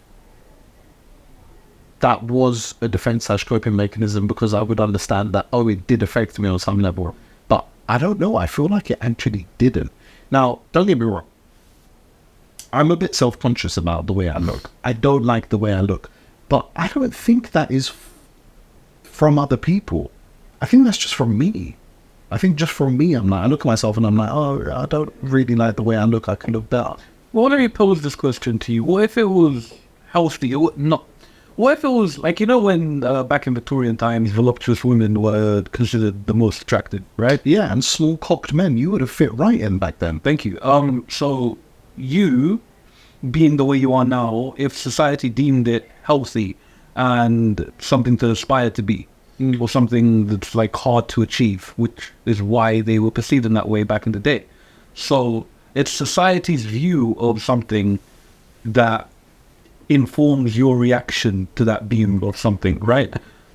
So now BBLs are coming back in. That's a whole body image thing on the side of the women, for example. If I'm trying to, and then the trend changes again eventually, and you realize, oh, I've just injected myself with crap. So the thing is that I think you are reacting to it when you say, I don't think I believe you when you say, I'm disappointed in me, I'm disappointed in myself. I think those feelings are still informed by the way society framed you for being in that bracket. To some extent, it stems from there. Yeah. Everything stems from there. Yes. Because Absolutely. the jokes that are made, haha, you're fat, stem from society's perspective of what fat people are. Yeah. Do you know what I mean? So everything stems from that in one way or another. But I think the difference is, I don't do things for other people. Right. Not knocking your thing. Yeah. You know what I'm saying? You've done a fucking amazing job. Yeah. Amazing job. What fueled you was proving other people wrong. What I'm saying is the difference is I don't feel like I need to do that. I never have. I've never been like, oh, I'm going to lose the weight so I can show you Wagwan. if I do it, I'm going to do it for me. And the reason I want to do it is health benefits. Is I want to fucking live a long life. I want to see my kids and raise my kids and see my grandkids and blah, blah, blah. You know what I'm saying? That would be the motivation for me. It wouldn't be I want to prove people wrong. Because if that were the case, I would have done it by now. Yeah. Do you know what I mean? So I think the question of does body shaming / bullying work, it really comes down to the individual, I think. Yeah. Because there are some people that you will body shame and bully, and like you said, will just continue down the path they are, probably at 2x speed. Yeah. Because they're trying to compensate for but they probably have the problem already because they're trying to compensate for any sadness that they have. Comfort eating, bro. And they will continue to do that. And eventually you'll get to the point where the voices in their head will, the voices of the other people will just get louder and louder and louder, and they'll neck themselves. Yeah. They will need to buy really big rope, but they'll probably neck themselves, bro. Yeah. So it comes down to the individual, I think. It does come down to the individual. For me, I don't think it would work. I mean, it hasn't. Still fair. I mean, also, you need to look at like the other areas of your life where we differ, or how we were raised that kind of made us into the people we are today. Right? I was an only child for the longest time. You grew up, you were the youngest of however many. We're not going to put yourself out there like that, but It don't matter. it doesn't matter. But like, the point is that we lived very different lives in that respect. You had every single sibling above you older than you, right? So that must have informed the way that you deal with things as well. I'm sure there was like joshing and jarring, or like name calling at home on some level, maybe. Yeah. Your brothers get onto you, I guess, sometimes as well, you know. Yeah. And maybe that's how you learn how to do it. Maybe that's where you learn the defense mechanism. That's why maybe it didn't affect you the way it did me. But I would go home shattered, bro. I would go home sad, bro. Every day, going home sad with yourself, not being able to process it as a youth. Yeah. Sad times, bro. Yeah. You know where you have. I mean, look, the thing is, there's also a difference in. You were way fatter than I was. Yeah. Way fatter. I like the pictures and videos we went over earlier, and I was like, look how much thinner I was. When you look back at it, you're like, and I look back at it, and I'm like, I'm chub. I'm not fat. No. And I think that has been me my whole life. Chub, not fat. Yeah. Now I'm on the brink of fat. Yeah, on the brink of fat. Yeah. Now I'm fat.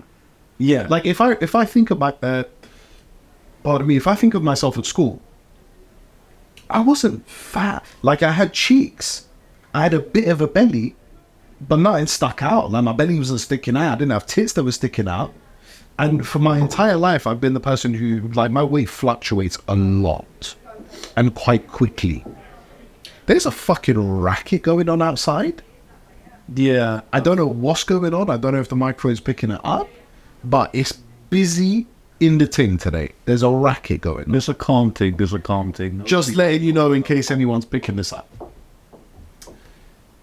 Where was I? Yeah, The heels are really annoying. oh yeah, it's noisy. It's noisy. Dignify AI. A day with heels, heathen. I was always chub, not fat. Yeah. But the jokes were still there.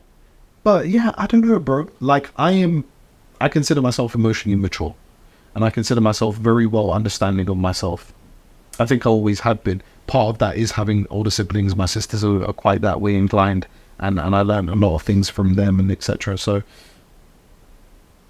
I feel like I've got to the point where I fully understand myself, and I think with always continue to learn always, but with me knowing the myself the way I do now, I feel like I would know if that affects me in a certain way more than it should have, and blah blah blah. Do you know what I mean?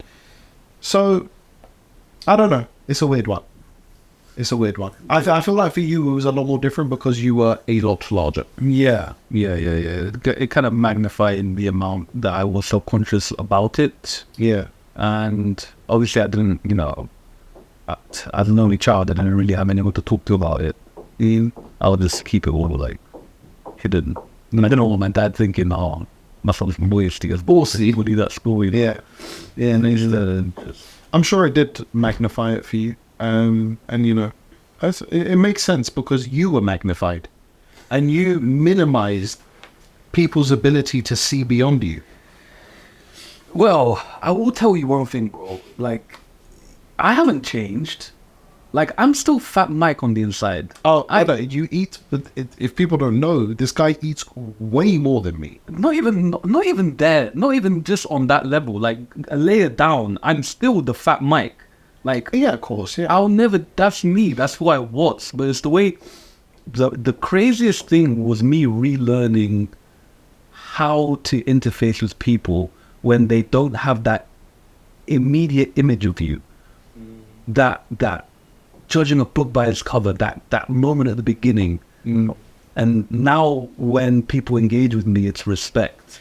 Before, I used to feel like it was like from the get-go, it's like, I know I'm not respected already because of the way I look. They're already looking down on me, even if it's in their heads, even if they're not going to say anything, even if they're nice. Even it's subconscious or whatever. Even in the subconscious or whatever. So Yeah, that goes everywhere. Pre-privilege, etc., etc. Yeah. Like it goes to even the stupidest things. When I had an accident once, a car accident, I was given a replacement car, which you may remember was a fucking shitty yellow Kia. Kia Picanto, tiny little fucking yellow thing. And let me tell you something, brother. I've got no respect on the streets. No respect on the streets. If I'm going down a fucking a two-way road, but there's cars parked on both sides and there's not enough space, and there's times where I'm going down, no, don't come towards me. About you reverse, but they're bullying you. Get out of the way, bro. They're bullying me because I'm driving a dickhead machine. See how it changes. If you're on a German whip thing, I think you get an approach like that. Do you know what I'm saying? No, so you're getting bulldozed. So there is that subconscious thing for people. I think the difficult thing for you is, you said, look, deep down, I'm still Fat Mike. Yeah. And I think the difficulty with potentially doing things for other people or because of other people, that whole thing of, I'll prove you wrong, is maybe it takes you a long time. And I feel like this was the case for you. Correct me if I'm wrong. It takes you as an individual a long time to then come to terms with the fact that, I am still that person, or I have done this. You know, I don't know if you then acclimatize yourself correctly to the new you. Well, to me, there is no new me, because this is me, right? Like, there is no new me. I'm still the Fat Mike. I just will go to the gym now, and I'm sure I don't think about the issues that I used to think about back then. Like, I used to wear a really tight vest just underneath everything, just to hold all the fat in. Just so then I'd get like a really loose t-shirt. So it was like maximize it. It was really hard, bro. Body image issues are hard to deal with. But what I'll say is that, like, even though I was fat, I didn't deserve people not wanting to hear me out, because I'm still saying the same things. Of course, it should not affect who you are as a person in the slightest. No, exactly. That's all. That version of Mike deserved to be cool. And listen, as much as I say that I'm not affected by it, or I wasn't affected by it, genuinely, I don't think I was affected by it. In recent times, and I think this is stemming from me, not from anyone else, I am more conscious of my body image. Like, people will notice, bro, on the podcast, I always have like a pillow. Yeah. I'll have a pillow. People do notice it. Yeah, of course they do. Of course they do. And I notice I'm doing it. Yeah. And that's because I am conscious of the way I look now. I'm the biggest I've ever been, bro. I've never been this big in my life. And I've never had this much conscious thought of, bro, like, I'm fat. And I do now. But again, I don't think it's you're right. It's the stemming of what society has placed and ingrained in everyone's minds, as opposed to what people say to me. I don't care what people have to say to me. You can call me fat all day long and I'll laugh along with you, and it genuinely won't affect me. But we know the framework. We know how everything pieces together. We know the hierarchy in our brains, in our subconscious. We know it. Yeah. You know? But, you know, if you pull up short on certain metrics, we're made to survive, win it. That's the reason why we're thinking about it now. But on a serious one, no one can do it on a serious one with me, because I'm a serious guy. I can be, though. Especially now, like... Yeah. Like, don't take it too far, because I may be fat, but I'll wreck you. Yeah, I know. Don't answer that. Let me ask you a question, though. So, how do you feel about that now? How do you feel about the fact that you can tell... Can this person stop walking, man? It's fine. What the fuck, like? It's not going to come through. No, I know, but just... It's annoying me. Jesus, bruv. Wear some flats. You're fucking scared. Sorry, God. Really don't got to hear that. Yeah, thinking about being. So now that you're conscious about it, Yeah. how do you feel about being conscious about it? More conscious about it? How's that? How do you feel about that side of it? No, genuinely, It lets you know that there's an issue here, right? 100%. Genuinely, I'm conscious of it because of myself. Yeah, man. So I'm conscious of it because, I don't like No. the size I am. No, For me, not for other people. I don't care what they're looking at. I don't like it for other people. I like it for you. It's like I'm saying that to you as a friend. I don't like this on you. I don't care what people have to say about me, Yeah. innit? And I've learned to be that way. I come from a culture where there's a whole lot of, oh, what's this person going to think? What they going to say? And for the longest time, like in my family and stuff, I say to people, who gives a fuck what people have to say? Like, why do those people matter? They're irrelevant.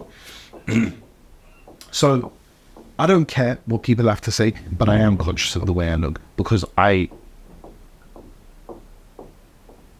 it's an unhealthy look. I don't like it. And honestly, the reason I don't like it for you is because there's a trajectory here, bro. If you don't address it eventually, like The thing that gives me hope yeah, is there is one point in my life where I was the way I am now. yeah, And as soon as I reached that, I was like, no more, and I lost it all. But then I got back to it. I'm now back at it. Right? The thing that gives me hope is that I am fully aware that I'm capable of doing it because I have done it before. And because to this day I still am athletic, I still play sports. I am very aware that I'm able to do it, and I'm also aware of circumstance. I believe that my life now, the trajectory that you mentioned, isn't the trajectory I'm on. Because the changes that are incoming in my life are going to make my life a lot easier. Alhamdulillah. A lot difficult in other things, I'm sure. easier in some ways, more difficult in other ways. Exactly. But when it comes to the healthy side of things, Oh, that's gonna be a massive impetus, bro. bro, I'm gonna have trust me, like the things are gonna be put in place for me to be able to become the person I was, firstly, and then, inshallah, the best version of myself. And I strongly believe that. And I think belief is very important. I think sometimes then it requires like an activation energy as well, like somebody to just light a fire under you to get you going sometimes. And I think maybe that's where the bullying or the body shaming. I mean, look, if I call you overweight, that I'm not body shaming you. Like people will call that body shaming. Yeah. It's like, yo, but I'm not trying to shame you. I'm trying to save you. You know, like people frame it the complete wrong way. They think it's so personally. Like, All right, no, Superman, chill out. no, but like, you get what I'm saying though. It's like people frame it the wrong way. Like you're being bullied if somebody calls you overweight when it's the truth. No, Being given the reality. If they call you overweight, no. If they call you a fat cunt, then they're probably bullying you. If they call you fatty, you know, pancakes or whatever, like Fatty pancake. they used to call me Big Mac. Or Dylan used to. Dylan, you were fat as well, bro. The little was foul. He's talking. You were so fat too. You just got tall, bro. You got lengthened. Yeah. Lucky prick. Just stayed the same height like a dickhead. Yeah, I peaked early. Big Mac. Oh, man. See, that's the bullying, though. That's the bullying when there's the name calling and the creative ones. And, you know what I'm saying? Bro, it was funny. It's funny. Big innit? Mac was funny. Bro, You know what I you mean? remember Cross-Eye Mario? Yeah. He used to say to me that you're the worst person in the world to cuss. Because you just laugh. Yeah, they want the reaction. That's You know what I'm like- saying? I don't give them reaction. I was a free buffet for reactions. That's why they used to come back and Is it? thing, bro. Yeah, man. Were you very That reactionary? was so dumb. If I did what you did, do you know how much easier my life would have been? Do you know how easy my life would have been? Bro, I'm not getting offended and not taking it home seriously and not reacting. I think this goes across the board, not just with fatness or whatever. Yeah, man. There's that whole thing of, he's a good sport, like, but he can take a joke, or we can get on with him, sort of thing. That's why I feel like, I was able to have the relationships with people and blah blah blah. And like, people were just like, he's cool, like he can take it on the chin, and and he dishes it out as well. The worst thing you can do is be reactionary, Yep. because then it's like, that's the fuel to their fire. let's go, let's get more. Do you know what I mean? Yeah. To be completely honest with you, bro, I think I was like stunted a bit socially as well because I was an only child. I didn't have many friends, like I said on the podcast before. So maybe if I had, a brother or a sister or a really tight-knit group of friends where like this is like normal, like, like the friendship that me, you and James have now, like that kind of stuff could have come a bit earlier. That kind of joshing and, just joshing around, that teaches you etiquette, that teaches you social integration. Yeah. And I didn't have that. I was an awkward fat boy, bro. You know what I mean? Like, yeah. So where I was a jolly fat boy. So very jolly, yeah, very jolly. I will say, I was definitely hiding things with jolliness, though. I've said this before. I've never considered myself, apart from now in life, hanging up. I've never considered myself happy. Yeah, I'm saying, which is a whole different conversation. But yeah, listen, Amino, big up yourself for unbigging up yourself. Clangers. I was watching the video. He's got actual bangers on it. Absolute bangers. But yeah, big up yourself, man. 70 kg is crazy. Well fucking done. And listen, guys, don't let people affect you with their words. Like, more time, these people don't mean absolutely anything. And if you're gonna do something, do it for yourself, man. Do it for yourself, and don't let people's words affect you, because I promise you, it don't mean nothing, man. Really don't. If you're gonna do something, do it for yourself. You end up chasing being somebody else's version of what you're supposed to be, not who you truly are. So don't do it. Yeah. Big up all my fat people. Big up all my fat people. I hope you lose weight. I hope you do it for the right reasons, and I hope you have an easy way of getting there. Yeah. Don't worry. We're gonna get him on the plan. No, genuinely though, like, we'll be. I will be fine. I'm not worried about that, because I know that I have the ability, and I know what is coming in my life now. The place where I'm going to be physically, and the place where I'm going to be emotionally, and who I'm going to have around me. Like, well, now that you're saying it, this is your accountability, innit? This is your accountability. It's here. It's concrete. To our 37 subscribers, Yeah, exactly. But obviously, I've got the thing. So yeah. If 6 months down the line, I don't see no change. I don't see no changes. Yeah, I'm going to wake up in the morning. I'm going to give you a call. It's going to be a very serious tone. That you answer like, yo, what will you say? You have to fix up. So if I do that, don't try to come with excuses. There's a reason why I've done it. Yeah? Good. Okay. Good that you know. Accountability and that. Get me. Yeah. Right. I have another one for you, brother. Yeah. I just got bare questions. Let's go. Got too many questions. I like them. Good. Yeah, a couple of the topics so far, I think. Partners who share their locations with each other. Oh my God. Weird, bro. Is this a bad thing? Weird, bro. Is it protective or possessive? That is possessive. That has to be possessive. That's not protective. That is your insecurities manifesting, and you're trying to take control of the situation, and you're trying to masquerade it as this cute thing, like, oh yeah, me and my boyfriend, we just share location with each other. Like, shut up. No, this is horrible. Like, both of you are like trying to control each other. Like, if you can't trust the other person, you don't need the location.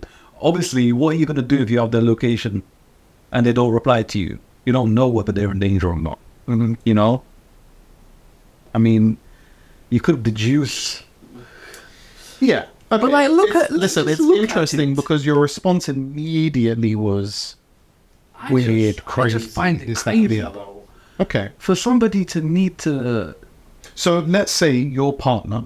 Yes. Okay. Yeah. Let's say you guys... No pressure. You guys are together for a long time, you get married. And once you're married, you're both working, you're in the... You know what I'm saying? And she suggests to you, hey, let's share each other's locations. You know, I just want to feel safe and comfort knowing where you are and you knowing where I am.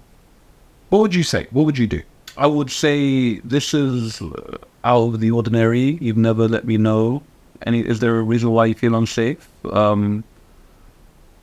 I would pry. I would prod a little bit because I want to get that out of. If you're setting me up with some weird shit because of your insecurities that you feel like, no, we're not doing that. We're not doing that. But if you want to feel safe, you can share your location with me, right? But would you share yours? But I'm not engaging asking that question because I would never ask for that. Okay, but at that point of the conversation where you say, okay, freely you can share yours, if you're feeling like you need to, have some watchful eye on you or protectiveness or whatever. Yeah, so there you are. You're protected now. Okay. And she turns around to you and says, okay, you share yours with me as well. Well, then we've exposed the issue, haven't we? It's not, you never wanted your protection. You wanted my location. Okay. You know what I mean? Interesting. It's like, let's not be disingenuous here. Like, you're not going to play these games with me. Do you know what? There are different ways of thinking about this, okay? To be clear, I've never shared my location with anybody other than temporarily on the link up. Oh, I'm here. You can't find me. Here's my location for 15 minutes. Obviously, I feel like everyone's done that.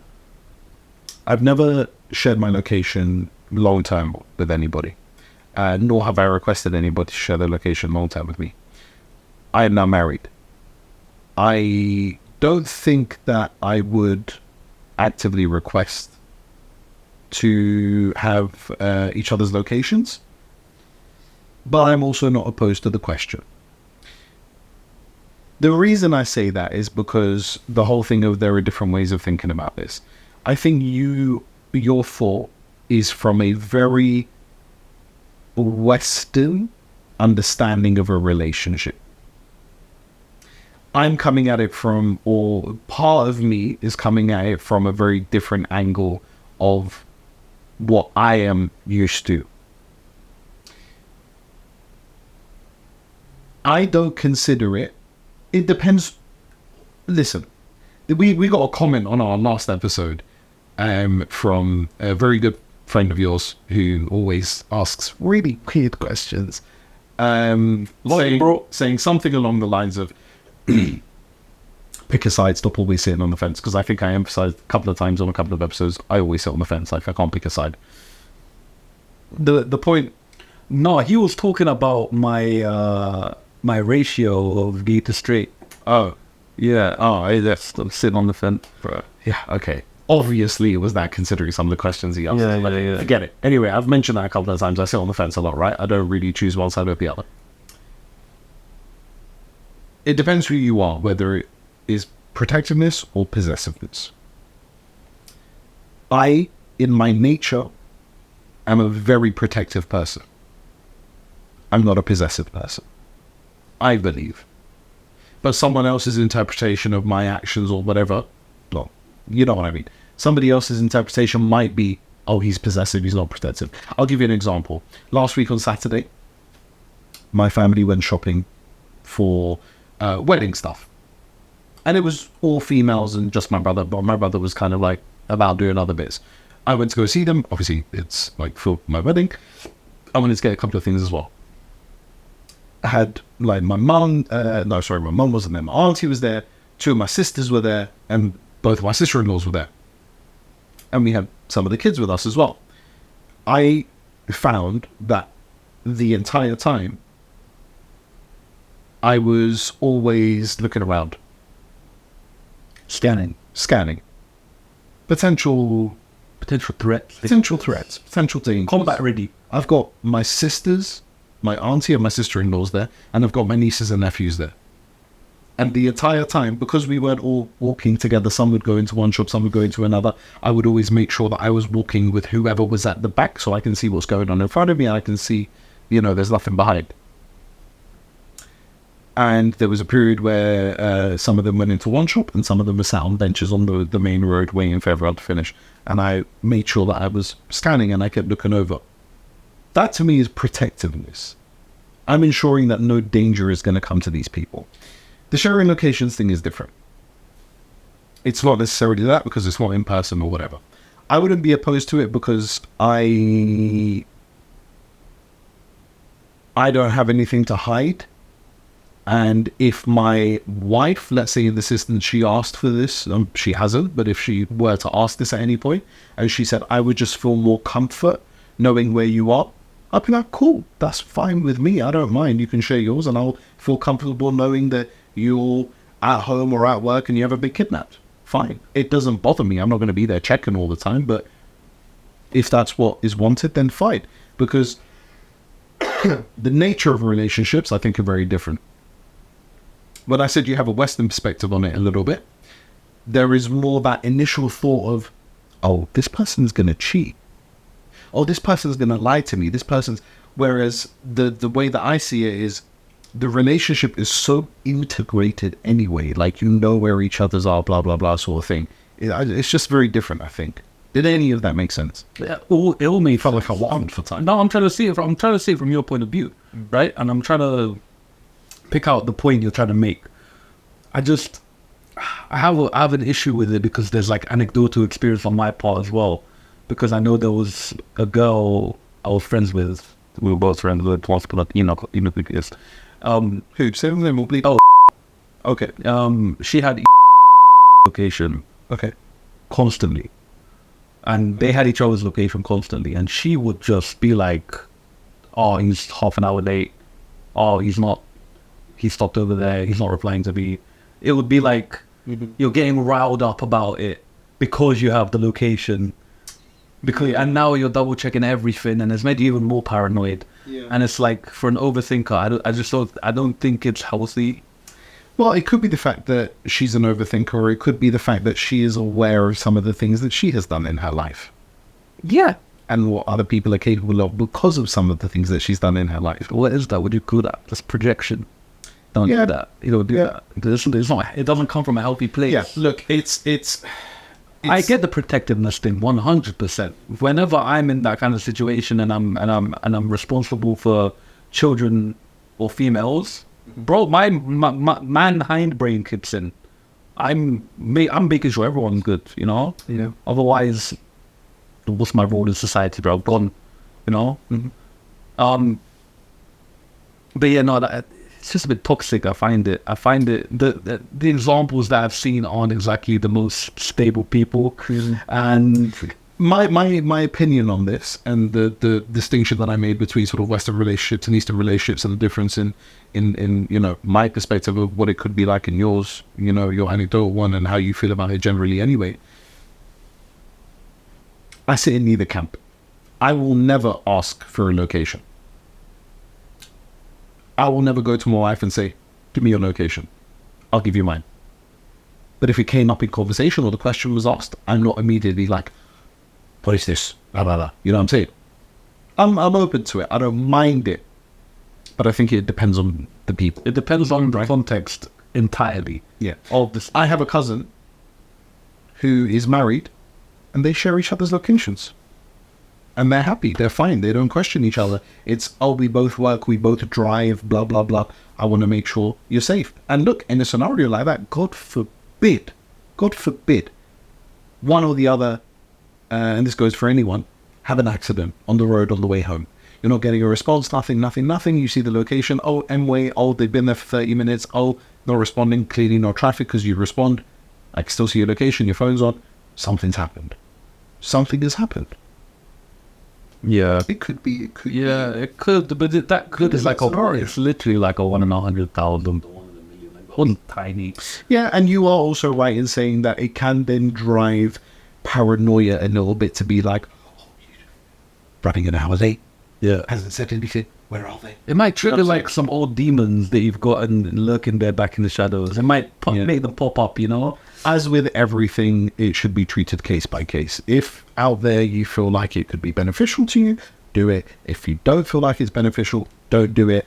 Do whatever the fuck you like. It affects me, so I don't care. Yeah, exactly. Yeah. I'd say if you feel safe or you need it for any kind of reason like that, I'm okay with it. That's fine. Just be very aware of what you're doing, okay? Just, come on, let's stop. We're through this. 2024, no projection, no toxicity, no possessiveness. Yeah. The reason I feel like the feminine response to this answer is possessiveness.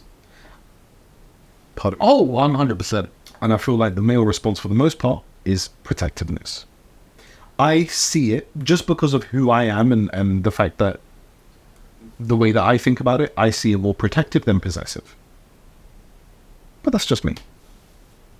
That's just Fair enough. Fair enough. I see it more as, for me, it's just a bit illogical. It's just, for you, it's more possessive than protective. for me, it's not just possessive because that is the buzzword that the women are going to use, right? I don't want to use the word, but like, I wanted you to, so I can say you're a little bitch, bro. but it's just like illogical. It's like, okay, if something has happened and you have their location, what's the chances that, number one, you're going to be made privy that there's a situation that's happening, that you're not going to start bugging out for some kind of other reason, or assuming things, or, you know, how are you going to help in that situation when you have their location?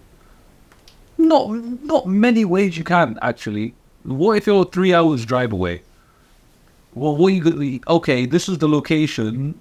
I'm going to give it to the police. Call defense. Yeah.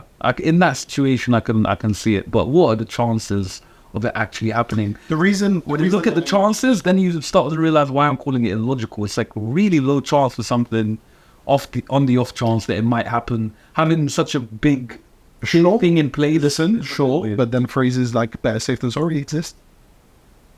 Yeah. You know what I'm saying? So How many times have I fucked about a condom? I don't know. Too many.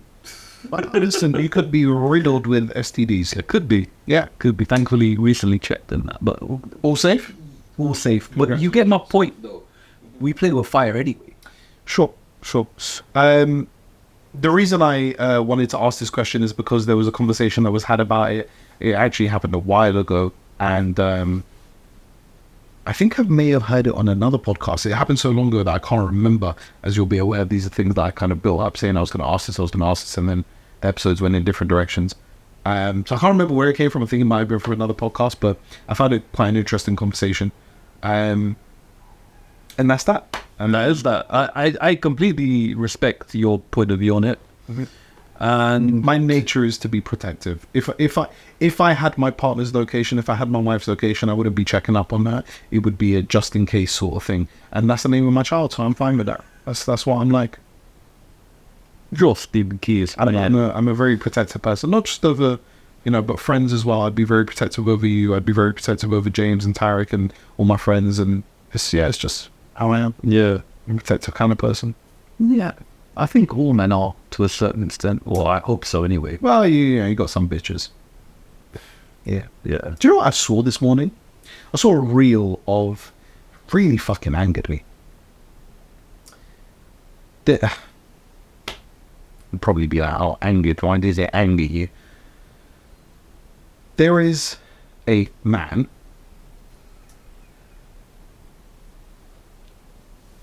It's not a real thing, eh? You know what I'm saying? It's not a real thing, eh? It's a transitionary thing. This prick is 6 months pregnant. 6 weeks pregnant. The reel started off with them recording themselves in the car. I'm a man. I used to be a woman, but I'm a man. I am a man. And I went to a doctor, and I'm 6 weeks pregnant.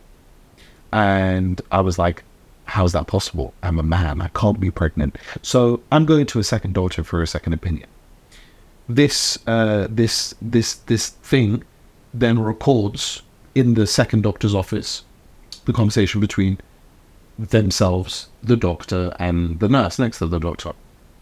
And the doctor, in quite nice spirits, says, "Oh, we've run the checks, and you are indeed 6 weeks pregnant." And the response is, "What do you mean? I am a man. I can't be pregnant." And the doctor tried to eggshell around it and be nice about it a little bit, and be like, "Oh, well, your name is this now, but your name used to be, I don't know what it was, Tasha or something like that. And obviously, because you have a womb. Chill. Because you were that, you calm down, breathe free. That's the reason." And she kept sort of saying, but I'm a man. It doesn't make sense. It doesn't make sense. I'm a man. And then eventually the doctor was like, well, you're not, though. You're not a man. You are a woman. You know, you can call yourself whatever you like. You can have transitioned as much as you think you are, but you're not a man. You're a woman. That's why you are 6 weeks pregnant. Yeah, it kind of annoyed me. Don't know why that came to my head, but That's really annoying. It is really annoying. we'll move on swiftly from that because I know it's angered you and it's just something I wanted to share. Sorry, just, you know the buzzwords to say to get me going, bro. Yeah. All the time, every time. It's the T word and the B word. What's the B word? You can try and decipher that in your own time, big man.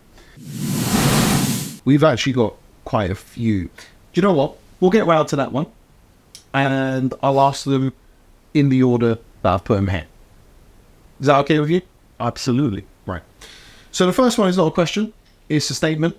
And it's not from James. James, I am disappointed in you. If you have continued watching this, I hope you have, because you're our friend, and I'd be upset if you didn't support us, and I will come to your house and take your cat. Yeah, I've kind of fallen off.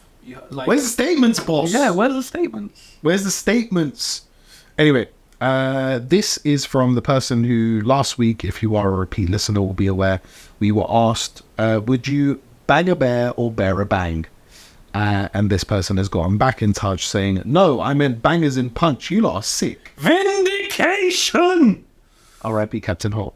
Rest in peace, brother. Oh my God, I can't believe it. So many memories. Andre Brower, my Vindication, but let's get to it. Brother, I told you it was a bang to the face. Well, Bear a bang or bang a bear? If we're talking, now we need to re-answer the question. hold on. Now we're doing Considering the nature of questions we get asked, Yeah.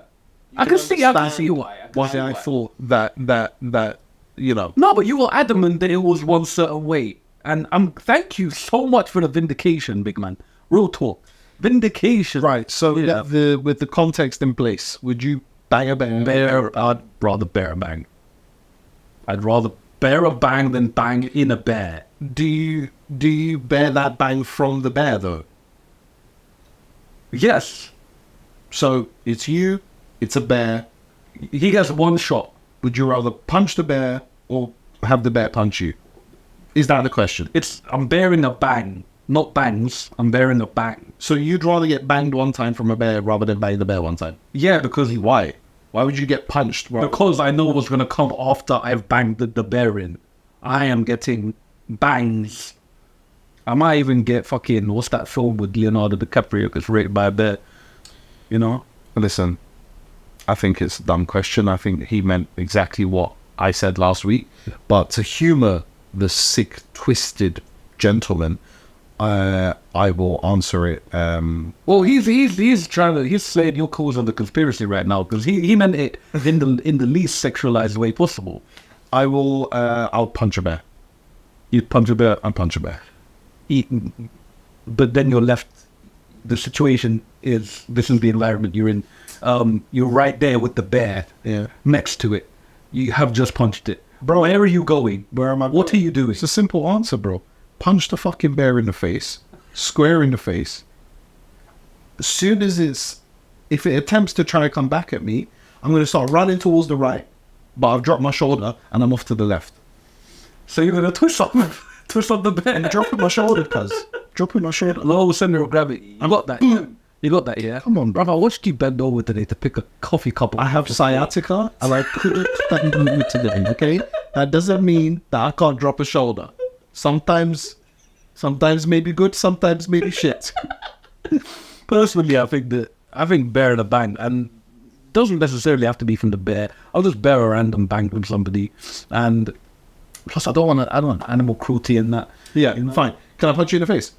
No, Well, you just said that you'd bear a bang from anybody. no, I'd rather bear a bang than bang a bear. Do you have a bear for you to bang? We'll move on. Yes, please. After defecation, my dog engages in consumption while I invigorate with a masturbate. With a masturbate? Again, not a question. Interesting statement. Seek help. Just move on, please. If you were stuck on an island, what 5 items would you bring and why? The classic question. I haven't posed this to you, so you haven't pre-thought it, and nor have I. 5 items on an island. Yep. Stuck on an island, 5 items. Why bring? What bring? Like an axe. Okay. 1 axe. Just I can kill things with it and I can chop wood with it. 2 for 1. Okay. A compass. Yeah, no. I don't need a compass because I'd be able to figure out where east and west is. It's by the sun, north and south. Yeah, no, that'll be fine. Could just take your phone as well.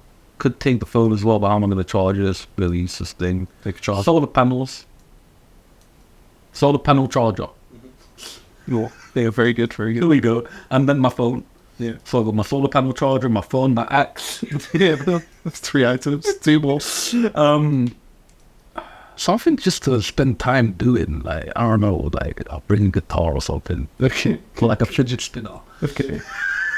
Okay. The last one. Need to bring some pussy. I was gonna Need to bring some of that. say, when you made point number 4, bring something to entertain yourself with, I was gonna say, like, surely you gotta bring some gas. I can't be alone on the island. You gotta bring some gas. I need some motivation for the boar hunting, you know? Yeah, I'm saying that thing. How about you? Now, I'm not interested in the final couple of points of the last thing. Genuinely, I would bring my wife, so I can put her in as much danger as I'm in. Surely you want to keep her at home with the kids, not on the desert island with you. We're equal in this marriage. You're in danger too. No, company, bro, company. So I'd want my wife with me. That's item number 1. Talk about possessions, babe. Yeah, she's made. Item number, I mean, it's facts, she is. Item number 2, I think is going to be a local Chete.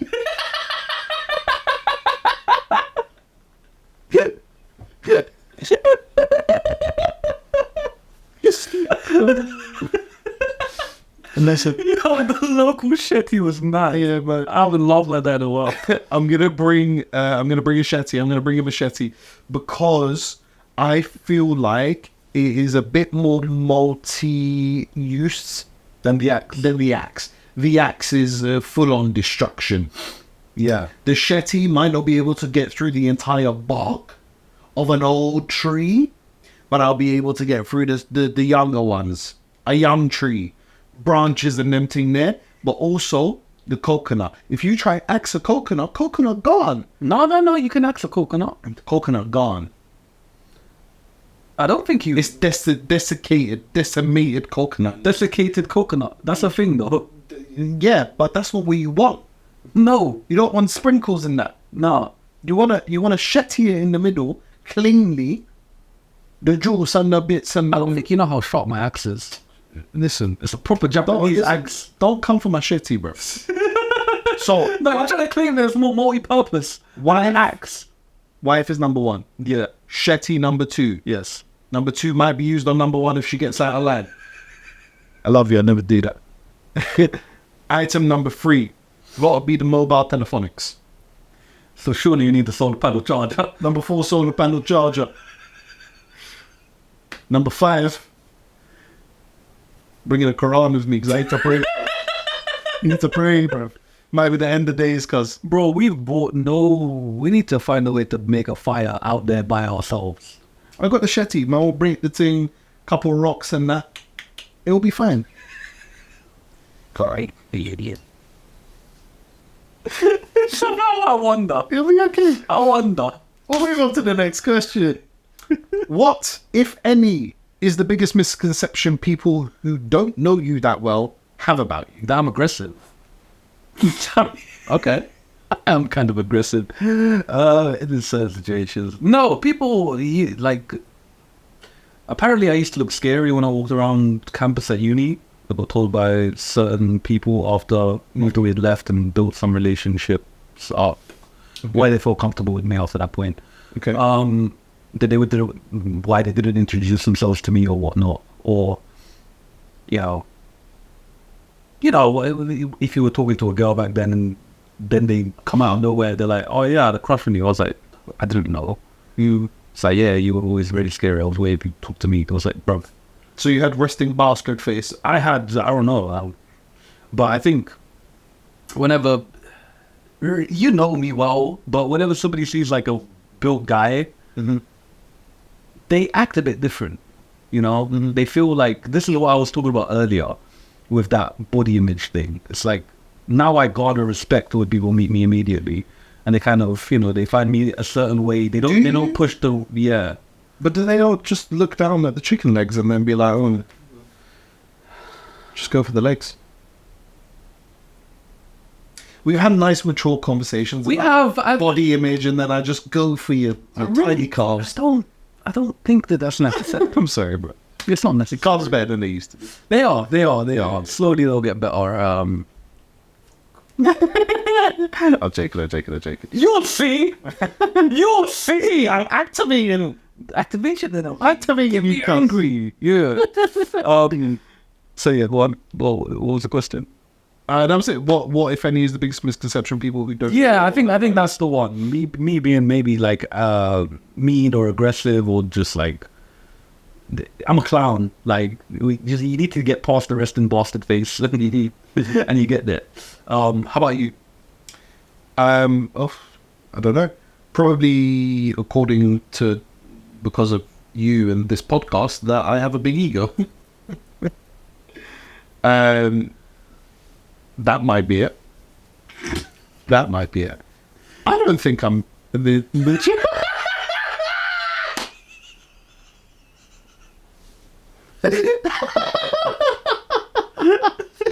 That's exactly how the real started.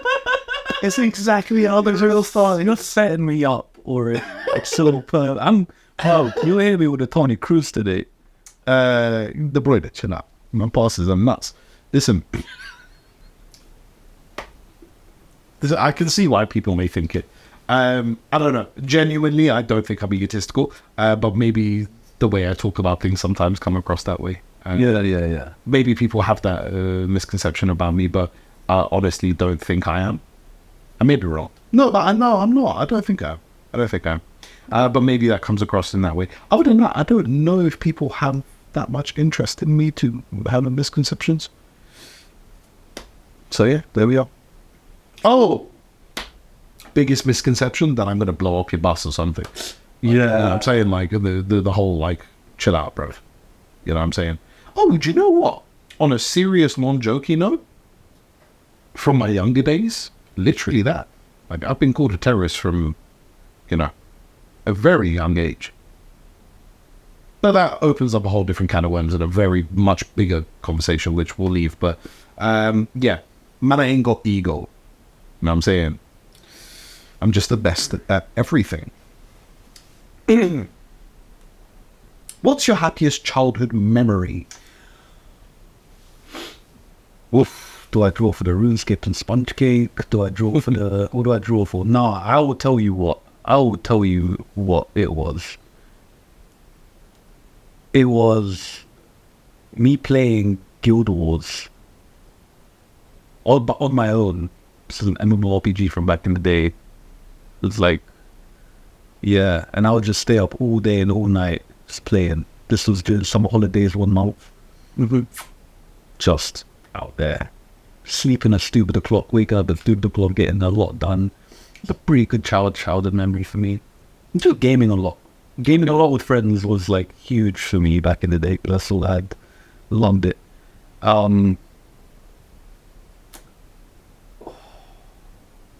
Yeah, I think that. Yeah, I don't have very many happy childhood memories, to be fair. It's quite sad. I have a shocking memory. People know this about me. I have a very shocking memory. So, like, there's not a lot of things that are massively ingrained in my head. I think with a lot of thought, and sometimes when I see old images, I then like remember, oh shit, like this what happened. Nothing off the top of my head for me in terms of childhood memory, but it would be similar to yours of playing football, man. Like the young days, some of the games we used to play. Bro, me and Cass were talking yesterday about goal to goal. Like, we used to be at school at 8 o'clock. Fucking Joe Gray would be there at 7:45, bruv. Cass would show up at 8. Me and a fucking Eggy, shout out Eggy, bruv, would show up at like 8:10, and it would be us two versus them two, goals go in the morning. After school, you'd be playing football. Break time, lunchtime, playing football. Like, I used to love that shit, man, with the man there. There was one particular day, we were in Paddington Rec Row. All the man there. Kelvin, shout Kelvin, Donny's in Brazil. To go see him, bro. That's my brother. Him and Danny were kind, bruv. We done a penalty shootout to see who's going to go in goal for 60 seconds. Just in goal for 60 seconds.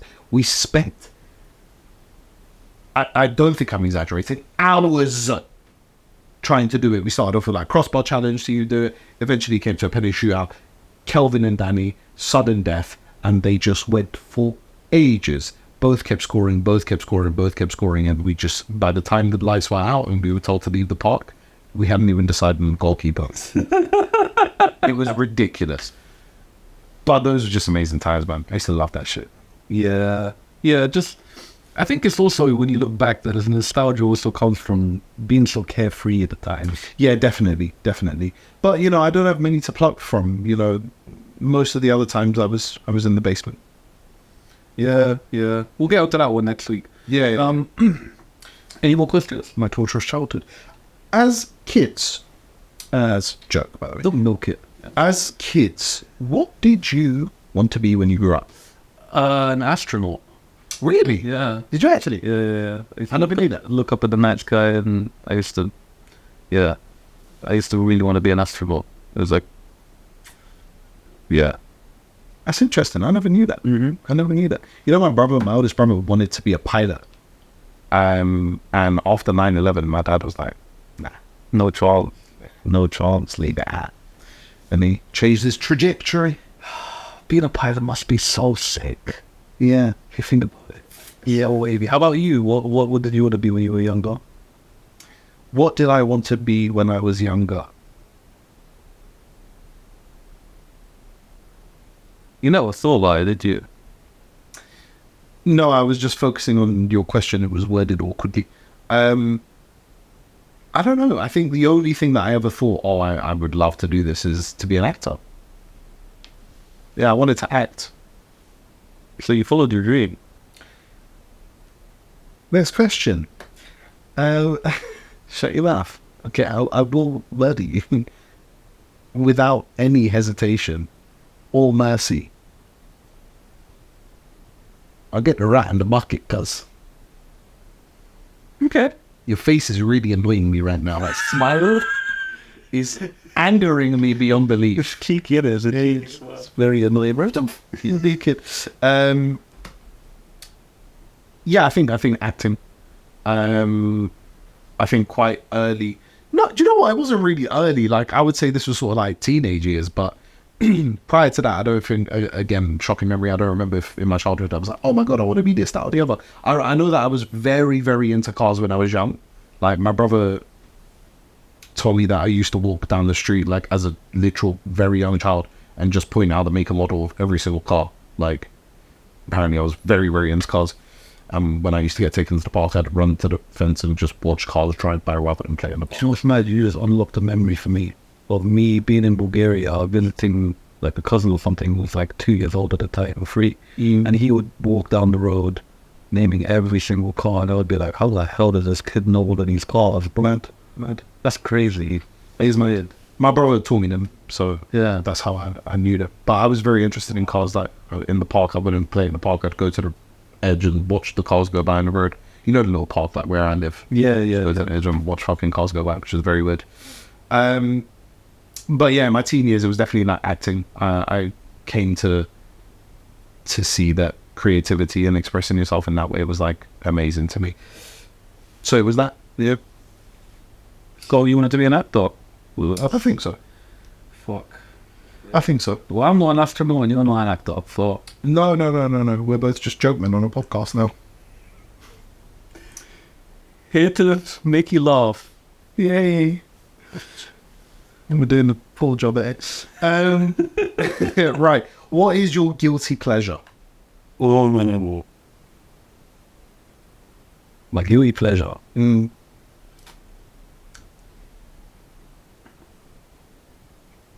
Man, it's because of the way they see, watching Friends.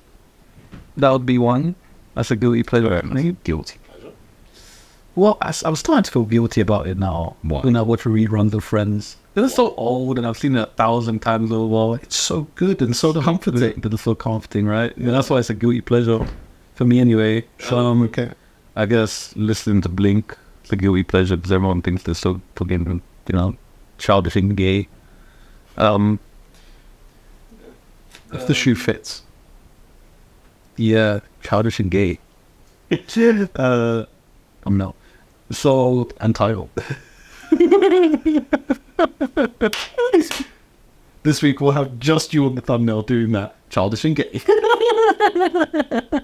I see the vision. I like it. Yeah, that I can't really think of anything. I don't really have guilty pleasures like that. Yeah. Maybe like eating a Ben and Jerry's after a long day.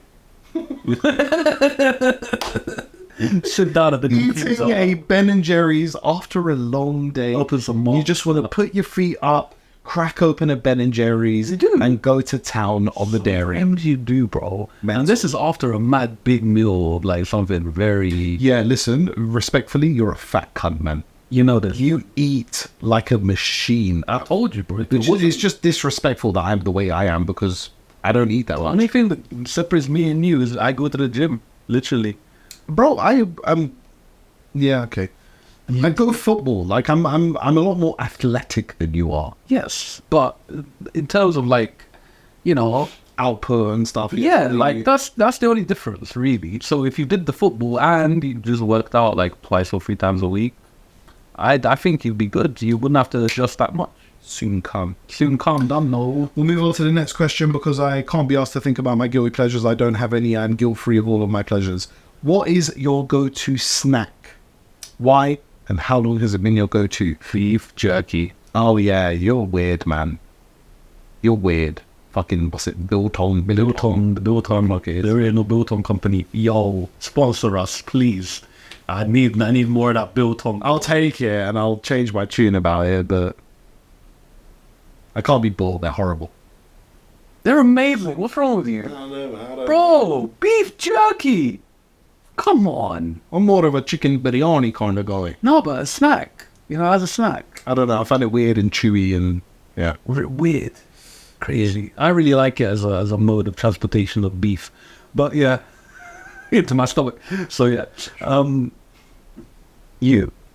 Knickknacks. Nice and spicy. Ooh, knickknacks. They're just the most phenomenal potato chip crisp in the world. I will have to say no. Oh, it's amazing. Knickknacks, they're very individual. They're very unique, right? And they are baked, not fried. Sensations though, they can't be beat. They can't be. I don't really care for sensations. Really? It's a bit too sensationally. I'm not gonna lie to you, bro. Some of their flavors are crazy nowadays. It's not sensational like that. I don't know, to be fair. I've only really had Thai sweet chili and roast chicken and thyme or whatever it is. Both bangers. I don't know, man. I think they're trying too much. Like, your things are crisp. Stop trying to make it a Michelin star meal and that. You know what I'm saying, bro? Just stick to it. Stick to the thing, man. Stick to the plan. Fair enough. I have to. Fuck Walkers, bro. Fuck Gary Lineker. And Walker's baked right now. You're an idiot. The last thing on the list is the thing that you wanted to discuss. Mm. And what I'm going to do at this moment in time is play you the thing, more for me as well. So it serves as a reminder. We'll put a little chop and change and something in here. And then we'll talk about it. What do you think about the Palestine-Israel situation at the moment? I honestly have no idea what's going on. That is it. I have no idea what's going on. I'm not getting involved. It's way above me. Get out, please. I don't know. Bro, come on, man. We got us. Less controversial questions, please. KSI was asked about Israel-Palestine and he completely folded. I don't know. Genocide. How are you laughing at genocide? People are dying right now and you're like, I don't have an opinion. Genocide is objectively bad. People are so bought and sold, they can't even definitively say that genocide is wrong. The question was worded very well. I will get onto the question now. We've watched the clip as a refresher, but you and I have both seen it. The question this person has asked is, what do you think of situations... Oh, apologies. Yes, no, that's correct. I'll start again. What do you think of situations like this? Both the response of Sneeko, KSI, and individuals who ask these questions, what benefits are achieved? That needs to be broken down into smaller questions. Yeah. Because it's a lot. So let's tackle the first one. What do you think of this? How KSI reacted to his live stream with being asked the question of what your thoughts on Israel and Palestine. What do you think about the way he responded, and what do you think about how Sneeko responded to that? So, what do I think? Yes. I think that KSI is pandering to his audience, and Sneeko is pandering to his audience. You have to remember that these people have nurtured their relative audiences over years. KSI is much more general. Sneeko gets a lot of the edgelords who don't necessarily like women, and they're a bit misogynistic and they're a bit teety. You know, he's a bit of that kind of a fiery personality. He gets involved in a lot of drama. Yeah.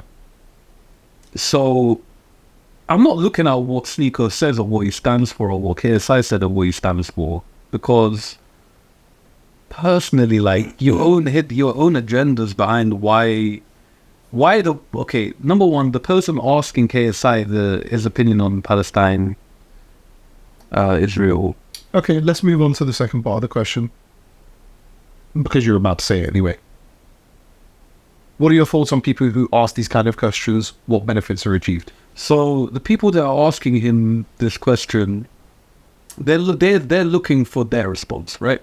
They want him to say one way or the other to fit in their box. So they could be like, okay, he said this now, I can compartmentalize him and disagree or agree with everything he said up until now. Yeah. All my confirmation bias is there. It's been fulfilled or it's not been fulfilled. Perfectly said. I couldn't agree more. Yeah, I couldn't agree more. I think that's the mentality and the psychology behind asking people with some sort of influence those kind of questions, because it almost ultimately gives them the idea of, I fuck with you or I don't fuck with you. Yep, immediately. Based on that, there's one thing that Sneeko said that sat with me, and I'm like, I hear it.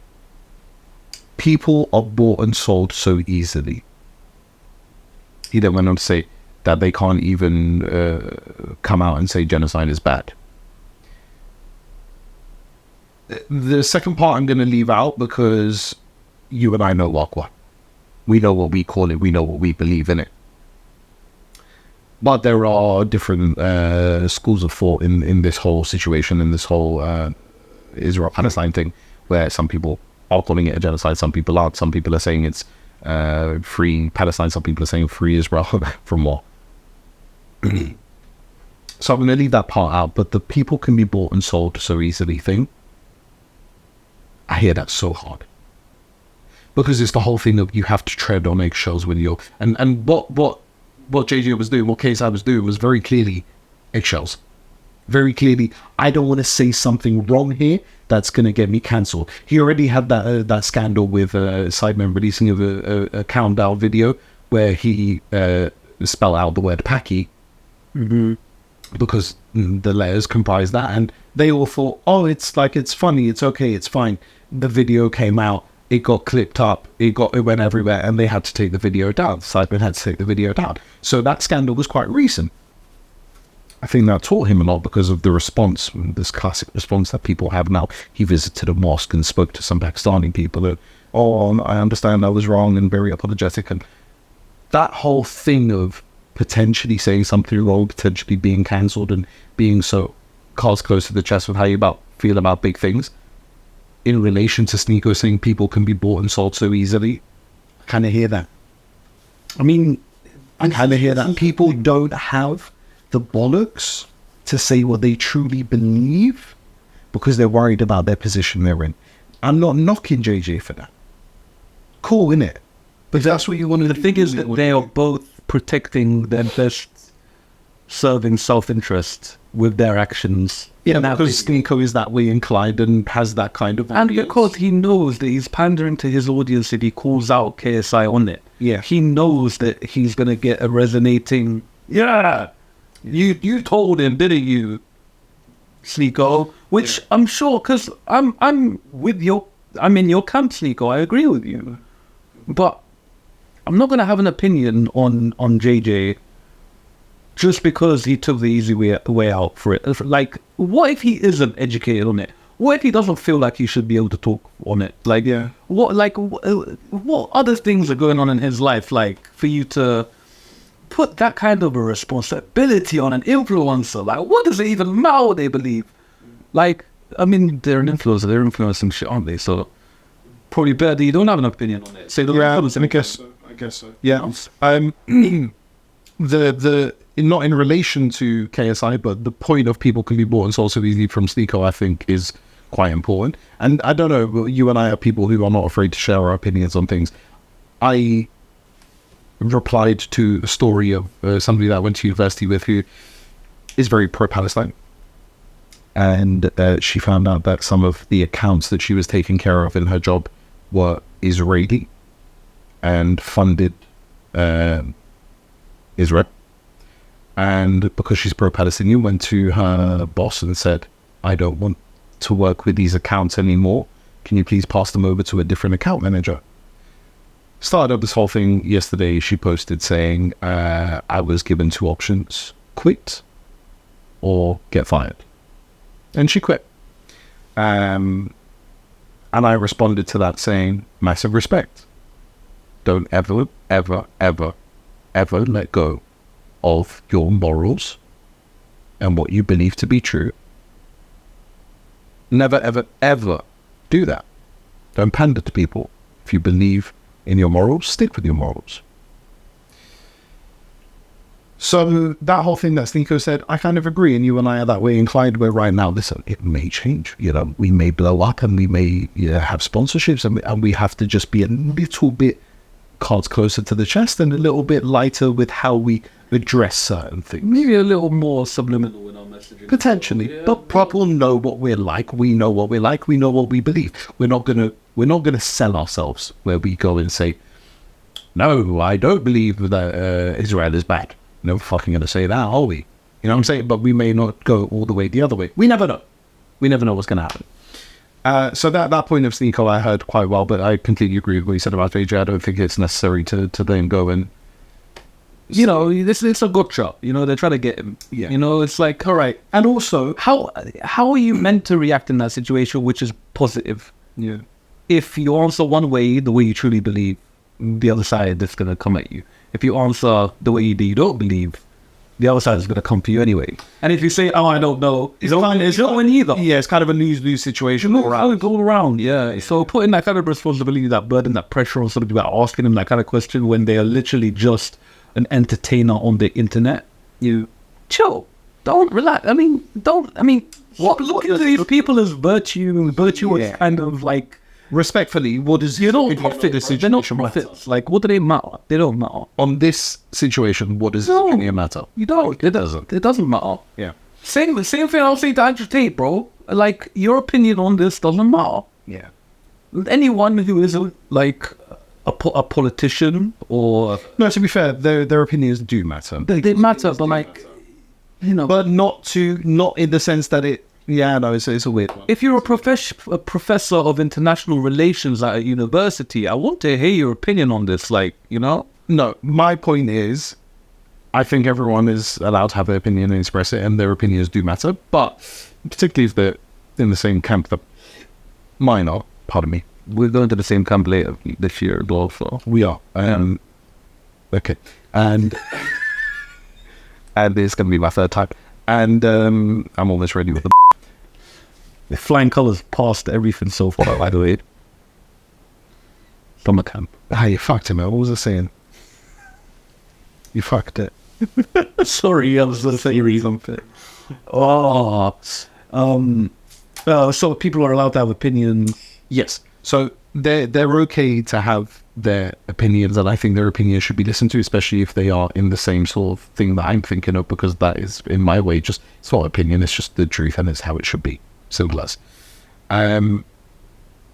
What I disagree with is people who are very impressionable. The kind of people who are, listen, I'm a YouTube guy. A lot more now than I ever used to be. I'm on YouTube a lot. I watch a lot of shit on YouTube. In content creators and blah, blah, blah. I'm actually on YouTube as well now. Hold It Down Podcast, subscribe. Those impressionable people who ask the questions in the way that this guy did, asking KSI this question, and then trying to get an answer out of him, which will basically give them an idea of, I fuck with you, I don't fuck with you, or, oh, I follow you, so I'll follow your opinion. You know what I'm saying? Like, I've lost my point, but that's just stupid and that. No, but like, you're putting value onto these people. That's the thing. Don't go seeking their opinion and be like, oh, I believe this because they believe that. No, that's just stupid. No, or if you're seeking their opinion just to blacklist them as well. No, people are allowed to have opinions that differ from you, and you shouldn't. You remember that period of time where people's like old tweets were getting brought up and they were trying to cancel people? How sad do you have to be, man? I mean, we've spoken about this, going through someone's history on their tweets. How sad do you have to be? Like, get a life. Bringing something up from 2011 like it's a joke. Get a life. Absolutely. When it comes to Sneeko, I think genuinely, listen, you know, you've done your thing. Alhamdulillah, you've converted to Islam and show me Allah guide you in it. But you are a pussy. Yeah, you're a waste man. Big up. Big up Sean Strickland for knocking the fuck out. He did. He fucking beat the shit out of him, bro. I kind of don't respect it because he's a scrawny little fucking TikToker, bro. Leave him alone. But you're awesome as a streamer. In a ring of me. You know what I'm saying? To be fair, like, you put yourself in that situation, so fair is fair, innit? But you got fucked up. You got fucked up. I mean, sometimes you need to get fucked up to learn from your mistake and to learn the lessons that are within that. You know? As I said, may Allah guide you, because I feel like you are, even though back to Islam, you're a bit misguided, bro. This is the thing. He is impressionable. He's still finding his feet. He still doesn't know himself. Yeah. He's still very young, bro. Think about it. Like, he's finding his feet. He's trying to find a role model. He really is, because he went from like red pill to Islam to now he sits with OnlyFans girls and blah blah blah, takes photos with them, and it, bro, like, you know what I'm saying, like, his snaps sometimes are, you know, he went to Mecca recently on pilgrimage, mashallah, great, but yeah, he's come back and now he's holding girls and lifting them up, and then like penciling over where their fucking panty line is and saying, like, shut up, man, you're clearly not sane of mind. Like, you need to realize that these are, what you're doing is going out to other people. It's not for yourself. You know what I'm saying?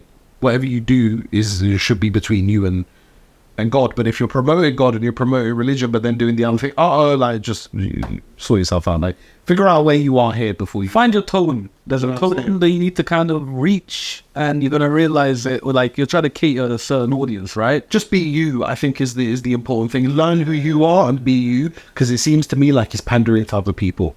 You know, and he's trying to, you know, just fuck all that. It's just sad. Big up Sean and that. I'm Jamal. He got cupped as well, didn't he? Did he? He also, yeah, that was like a big story. He came on a podcast explaining how, you know, they decided to go open, and he was in the bed where he was hearing this girlfriend get fucked and shit. Sounded like the worst experience ever. And having to relive that and saying it on a podcast, like, no, you are brave. Well, you're an idiot for making things open. Come on, seriously. Ridiculous. But yeah, those are the questions, my brother.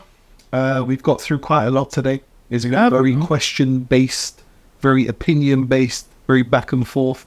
I have enjoyed it. We haven't had one of these in a while, you know. We sit down and we really talk. Yeah. We Sneako'd the thing and lost our way, but we're back again. on a Justin Timberlake tin. I liked it today. Yeah, it was good. A bit more intellectual. Indeed.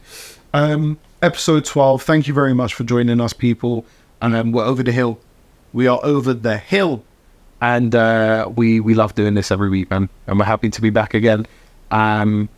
Busy period of time coming up. I think we'll have one for next week, but maybe not the week after. We'll discuss that ourselves. You don't need to know, and you'll find out when it's there or it's not there. Not that you care. There's only 37 of you. I hate my life and I'm going to die. Goodbye. You're giving people mixed messages. I really don't know what's going on. Yeah, Think I'm positive. It's either like you're down for the thing, or you're gonna hold it down, or you're just gonna let it go. Like, I'm all over the Jaff. yeah. Let's go get some cake. Yeah. Cake? Down in the description box below, our link tree and the link to the anonymous form, which is also on the link tree anyway. Yes, genuine point for the people then. Please continue to ask questions of the nature of what we have answered today, the ones that I posed and the ones that we decided to ask in the questions episode, not the stupid ones. But allow us to have conversations like this because we like having conversations like this and we like talking about real things.